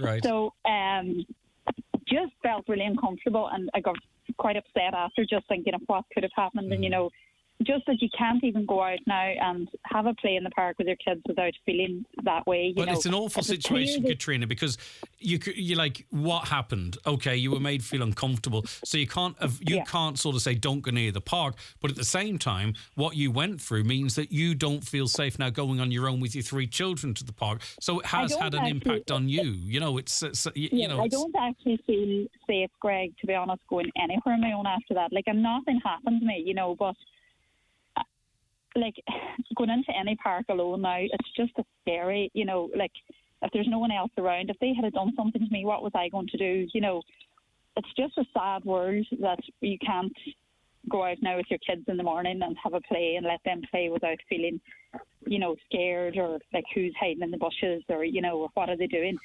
Like, I don't know what they were doing in there. They had no reason to be in there. And just when I came in, it was like nearly like, right, we're going to intimidate her now. She had 3 kids with her. When I left, like straight away, Greg, they were after me. It was just horrible. Like, I just felt really uneasy, really uncomfortable. And then, like, I actually rang my mum when I was there, and I was like, they've come after me again. And I was like, maybe it's nothing. But then when they followed me the 3rd time, I was like, oh my God, you know, there's something strange going on here. Yeah. All right. I don't know. I'm sorry you went through it, Katrina. Thanks for sharing the story with us. And I mean, I can't say, you know, don't feel intimidated or scared, but I can't say that because it's you and I'm not the thought police, and that's what you're feeling, and that's just the way it is. I'm sorry it's like that, Katrina, but thanks, and best wishes to you and all of yours. Thank you. Thank you so much. Take care. Bye-bye. A caller says it's not people accusing Brand, it's women. There are 2 genders, women and men, and this is a biological fact. Stop cancelling words associated with women to pander to a misogynist minority. Lads, that's fine if you believe. I says there's people because it's men and women. Okay, it's men and women that are accusing it. There are 4 people who are women, and by the way, women are people, by the way. There are 4 women that have made the accusations and more now, but there are men as well who have said they've witnessed certain behaviours and called him out on it. It is people that have made accusations against Russell Brand, which he denies. So I'm not trying to cancel words associated with women. Women are people. They're interchangeable. But it's also men and women that have... I just don't know what's... I fully respect your view, and I appreciate you sending it in, and certain elements I agree with, certain elements I might not. But, you know, I mean, like, people hear what they want to hear. There are people making accusations, both men and women. There are only women that have made accusations of any impropriety in a sexual way, which he denies, of course. But women are people as well. That's quite important for women, that they're recognised as people as well as being recognised as women. But as I say, I do appreciate your input. Watch the show live now on YouTube, Facebook, and at highlandradio.com. The 9 till noon show with Letterkenny Credit Union, now offering mortgages from 40,000 to 600,000 euro with no hidden fees or transaction charges. Letterkenny Credit Union, 9102127. Due to popular demand, iMotors have extended their sale until the 30th of September with over 150,000 euro of reductions across all stock. This is not to be missed. At iMotors, test drive any car and enter our draw to win 1,000 euro cash. Yes, 1,000 euro to take a test drive. Ends the 30th of September. When you buy, choose one of the following offers: 12 months tax, free ceramic coating, 24 months warranty, or your first finance payment covered by us. Low finance rates available. Check our website for all T's and C's. You will not want to miss out. Visit imotors.ie for more details. Century Complex is the perfect family day out. Kids will love exploring Century Play. Lots of tasty options available at Backstage Bar and Grill. And at Century Cinemas, we're showing entertaining kids' movies, action and adventure movies, dramas and more. Call us on 07491 21976 or visit centurycinemas.ie. Transform your home with a visit to McGinley's Furniture, Letterkenny, located at the Portlink Business Park just off the Port Road. You'll find a huge selection of top-quality suites, beds and mattresses, also slide robes and custom-made dining and occasional furniture, with prices to suit every budget. See the great choice for yourself at our showroom, McGinley's Furniture, Portlink Business Park, Port Road, Letterkenny. Click mcginleysfurniture.com.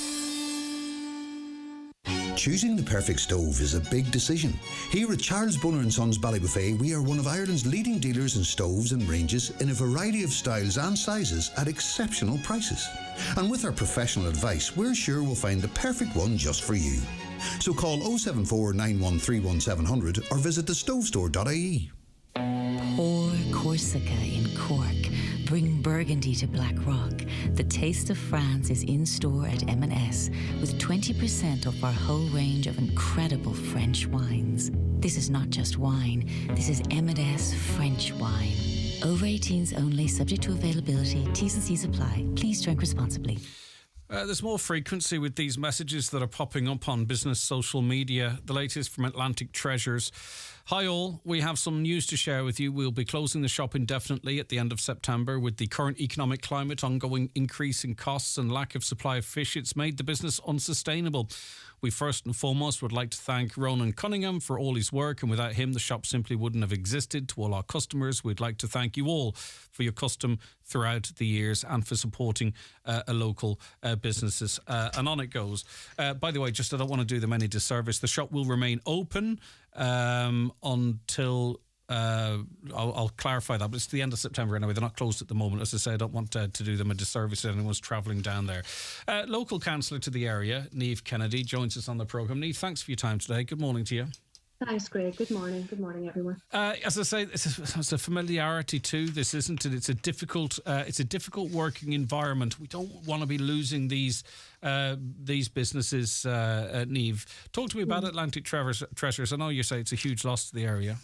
Oh, it is. It's absolutely devastating, to be honest with you. And knowing the family very well and knowing Ronan very well as well, it's very, very tough. It was a project that was kind of developed under the town and village renewal from the Regeneration Group and the Community Council. We kind of put together some ideas as to what the town needed, and it was always talked about that, for a town like Killybegs, it should have a shop. There used to be a mobile unit years ago, but that was closed down. And this was an opportunity, so we thought we would get this done up. And in fairness to the family, Atlantic Sea Treasures, they decided that they would run with this and created a fabulous, fabulous fish shop. Ronan was just the life and soul of the corner. You'll see it on all of the social media. He's just fantastic, had a great background in the industry and knew exactly what he was talking about and had just that. It was just a real feel-good. Great support at first, obviously. Like everything, fish got more expensive. Obviously, you had to have whatever was in season, and there was a great selection. They also started bringing in a lot of Donegal products like the rapeseed oil and all of the local produce as well, which was really, really good. And they tried to kind of keep it and diversify and keep the fish to the core. But obviously, the lack of supply, the fact that a lot of the boats are now gone, whitefish boats, and the talk that it was actually cheaper to get fish now from Africa than it is to get from your own local country, it's very, very worrying and absolutely unsustainable. And of course, they, like many other businesses, Niamh, facing the increase in costs as well. And I do wonder, there's letters going out to businesses at the moment as a re-evaluation of rates. Hopefully for some that will help. For others, it could be the death knell. It'll be very interesting to see as those letters come through the door what impacts they might have. But, it is the more business people you talk to, the kind of staying open, dependent on the size of the business, with a hope that things improve, but the writing kind of is on the wall. That's the kind of, when I talk to people, that's the mood I'm getting. And we need these little shops in our towns and villages. And when I say little, it's because they're kind of cute. They're significant businesses, don't get me wrong, but you know what I mean. Absolutely. And that is so true. Between the cost of electricity, the wages, the VAT increase, and all of those things combined is really it's not sustainable for small independent shops and restaurants throughout the county. Now, the reevaluation, as you just mentioned, has come out, and it is going to be very worrying. Some of the larger businesses will be fine. In fact, some of their reevaluations will come down, but the smaller retail is actually going up, which is really worrying because we're talking about developing our town centres, with town and village, we've got regeneration projects, and yet in all the retail looks like it's set to go well up. I mean, there's one place I know for sure has doubled, which is just not sustainable. Wow. So between that and the water rates and the employer PRSI and everything that is added into it, we're going to see, unfortunately, a lot of closures if something isn't done about it. Now, we have talk from government that tells us we have a booming economy, a full economy, full employment.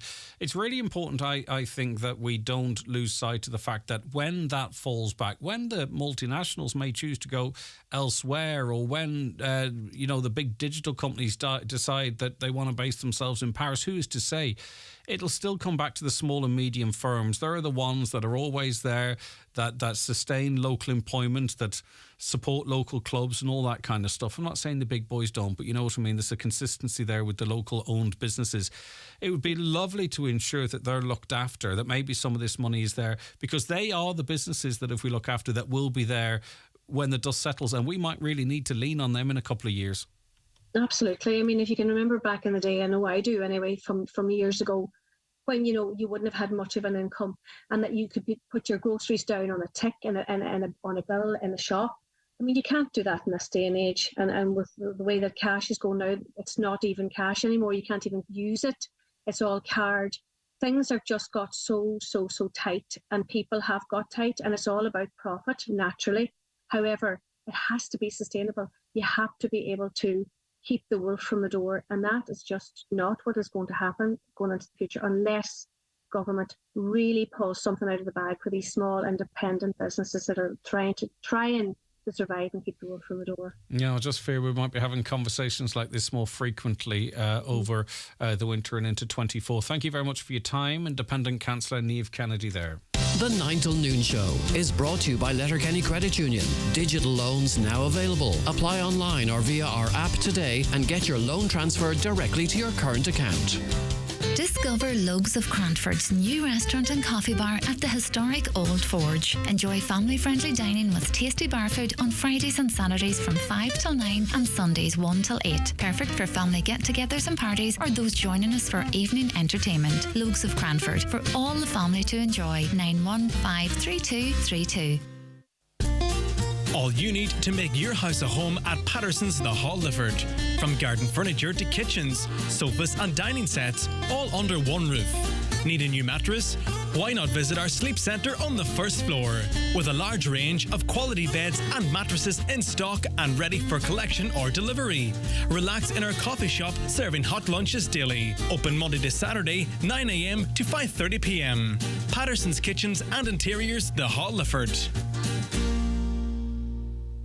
PDO thread lifts and skin boosters, which rejuvenate the skin by improving facial contours, lifting and tightening the jowls, neck, cheeks and eyebrows, are available at Genesis Aesthetics and Skincare Clinic, Gweedore. To choose the right aesthetic treatment for you, contact Mary Ferry, your aesthetic practitioner. Also offering fat-dissolving treatments, dermal fillers and laser treatments for all skin conditions. Hair and makeup packages also available. Genesis Aesthetics and Skincare Clinic, Gweedore. 07495 325 75.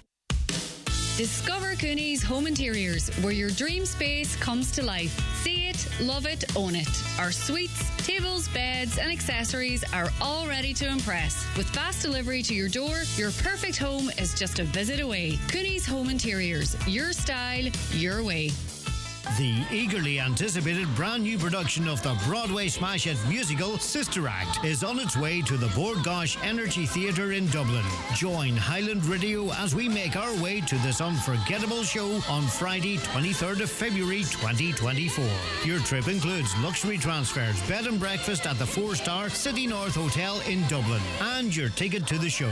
For more information, call Highland Radio today on 074 91 25,000 or visit visit highlandradio.com. Now, you know Brendan Devaney's our go-to GA guy on the 9 till noon show, presenter of the DL debate. And what often happens, and it's happened a few times now, is we chat to him on Monday, and then on a Tuesday something really quite significant happens and we have to drag him back in front of his pathetic camera.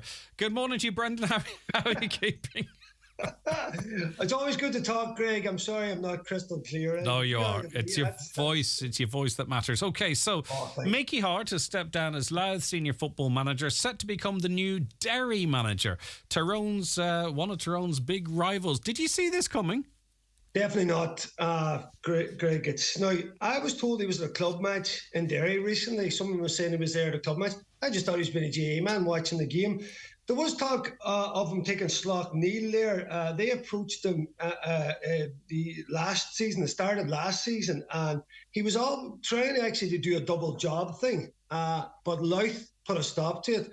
Now, there's a connection in there with his coach, Gavin Devlin, and his involvement in Slough Neil. But Rory, the big rumour mill, Greg, at the minute was the Rory Gallagher story was coming out huge from Derry in terms of a possibility of him coming back. You know, there was this group set up to look into the whole thing because, don't forget, it was allegations, Greg. So he had met the Derry team and we were hearing all these rumours and it was all connected to Derry and Rory Gallagher. Next thing, as you said, this bombshell this morning of Mickey Hart, you know, a man that managed Tyrone for 18 years, 3 All-Irelands. His life was Tyrone, his life was Tyrone GA. I thought when he stepped away, I could never see him taking anybody else. Taking Louth was one thing. Taking Derry. I mean, Greg, of all there's big rivalries in Ulster and we have big rivalries, but Derry, Tyrone is the deepest of them. And I don't want to put any bad words in that, but it is toxic. Now, I'm trying to think of Mickey Hart managing against Tyrone in an Ulster final next year or any game. It's unfathomable what's going to happen. Well, let's go through it in 2 stages because there's the Derry fans as well. Now, it hasn't been officially announced, but the Derry GA, they're holding a meeting tonight where Mickey Hart will be formally proposed for the manager's position. Before we talk about what the Tyrone fans' reaction might be next time Derry and Tyrone meet, what would Derry fans think of this? He's been a long time in Tyrone. He's done everything he can do in the game, but then again, maybe did start to get a little bit stale. And I feel bad saying that, but towards the end of his tenure at Tyrone. So there's 2 things there. Maybe they think he's peaked, and secondly, what would fans' reactions be to the man leading them that led their arch rivals for almost 2 decades? It's very complex, Greg. I think that in Derry there's real depth of football, but it's more in the club than the county. Now, the county has been revived, obviously. Back-to-back Ulsters, you know, so close to being an All-Ireland final, coming right up from Division 4. So the county's been re-energised. So you have this kind of different maybe county club fan that's out there. Some of them just want success and don't really care, but you're going to have a hardcore of Derry that's going to be like, is this for real? I mean, O'Mulligan has tweeted saying he may as well go to Rangers. You see, so the depth of rivalry between them, it's hard to know because Hart did really well with Louth. He back-to-back promotions. He took them to a Leinster final. You know, he had really stabilised and put Louth on the front foot. This, I suppose, Greg, as much as anything in modern management, comes down to one thing. It comes down to money. And this is a money game here, Greg. Now, if you look at, say, Tyrone ex-legends and fellas would have been Tyrone through and through, say somebody like Garrett McCrory, God rest him, would he ever manage Derry? No. Would the likes of Eamon Coleman, the former Derry, would he ever manage Tyrone? Not a chance. But this is back in a time where managers weren't really paid. If you look at from years ago in the way the GA's evolving, I mean, no one managed a different club really because, you know, there wasn't that factor in it unless it's some kind of tie-on or really, really love coaching that much. Money started to push all this, Greg, and now you have a stage where county managers are starting to move about because there's so much money at stake. So that must be the deciding factor in this, Greg. There also is an obligation, I think, for the next manager in Derry to continue the growth, to continue the bounce back. You know, and a lot of that, as you say, is driven by, by what's happening in the club game. And I'm sure some will ask, can Mickey Hart continue this progression? But what will the reaction be or what impact actually might this have on his legacy as a Tyrone manager with Tyrone fans? Does bitterness run that deep that it could tarnish it? Definitely, 100%, Greg. Oh, I mean, you look at the depth of where people go, and I'm not really that type of person, but there's so many people out there that have that one-track way of, this is our team and this is where you're from and that's it. So the fact of Hart, it's 3 All-Irelands, it's 18 years, has monstrous amount of impact in Tyrone football. If Derry, let's say hypothetically they were to meet in a big championship game and Derry beat Tyrone, I mean, you're wiping out all that with a lot of people in one game, I would say. And that is the way it goes. You look at the movement of people around, they're never that of Hart's high profile going to a rival. I mean, Paddy Talley is down there in Kerry, likes of Kieran Donaghy coming up to Armagh. You're going to completely different places. Hart going into Louth, into a different province. All those things are acceptable to people. We of course, Aidan O'Rourke managing us this year. People are like looking, saying, can he come and do a job for us? There isn't that kind of angst there. But with Hart and with the Derry Tyrone rivalry, I mean, this is unbelievable. This has happened, Greg. But you're right in terms of Hart's time there. I mean, it definitely did get stale at the end. Of course, Tyrone won All-Ireland the year after he leaves. Was a bit of a shock to everybody and really maybe made you question it. They've been up and down a bit since. But listen, I don't see how Hart can come out of this unscathed. Okay. It's fascinating. I mean, is there going to be a pushback at the county committee meeting this evening? I mean, do the selection committee, have they misread the room, or is this a done deal at this point in processes like this? Yeah, Greg, it's hard to know what's in the mind of the club delegates that are going to come up and ratify this. The big picture in the background of this, Greg, is the Rory Gallagher situation as well. And I'm wondering now, with Hart coming in, that kind of put to bed in terms of this pathway back, which we were hearing. But I think that was shut down late last week, wasn't it, Bren? I'm not sure if you missed that, but I think they did come out and say that he'll never return as manager. Yeah, well, there was. I don't think anybody actually had the right to say that. Yeah.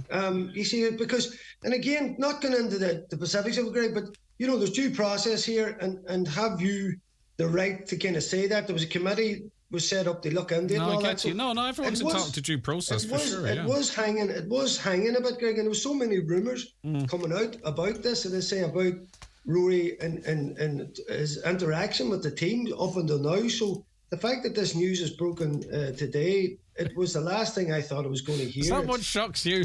It's not much that shocks you. But I think this has done it. Joe Brolly's reaction.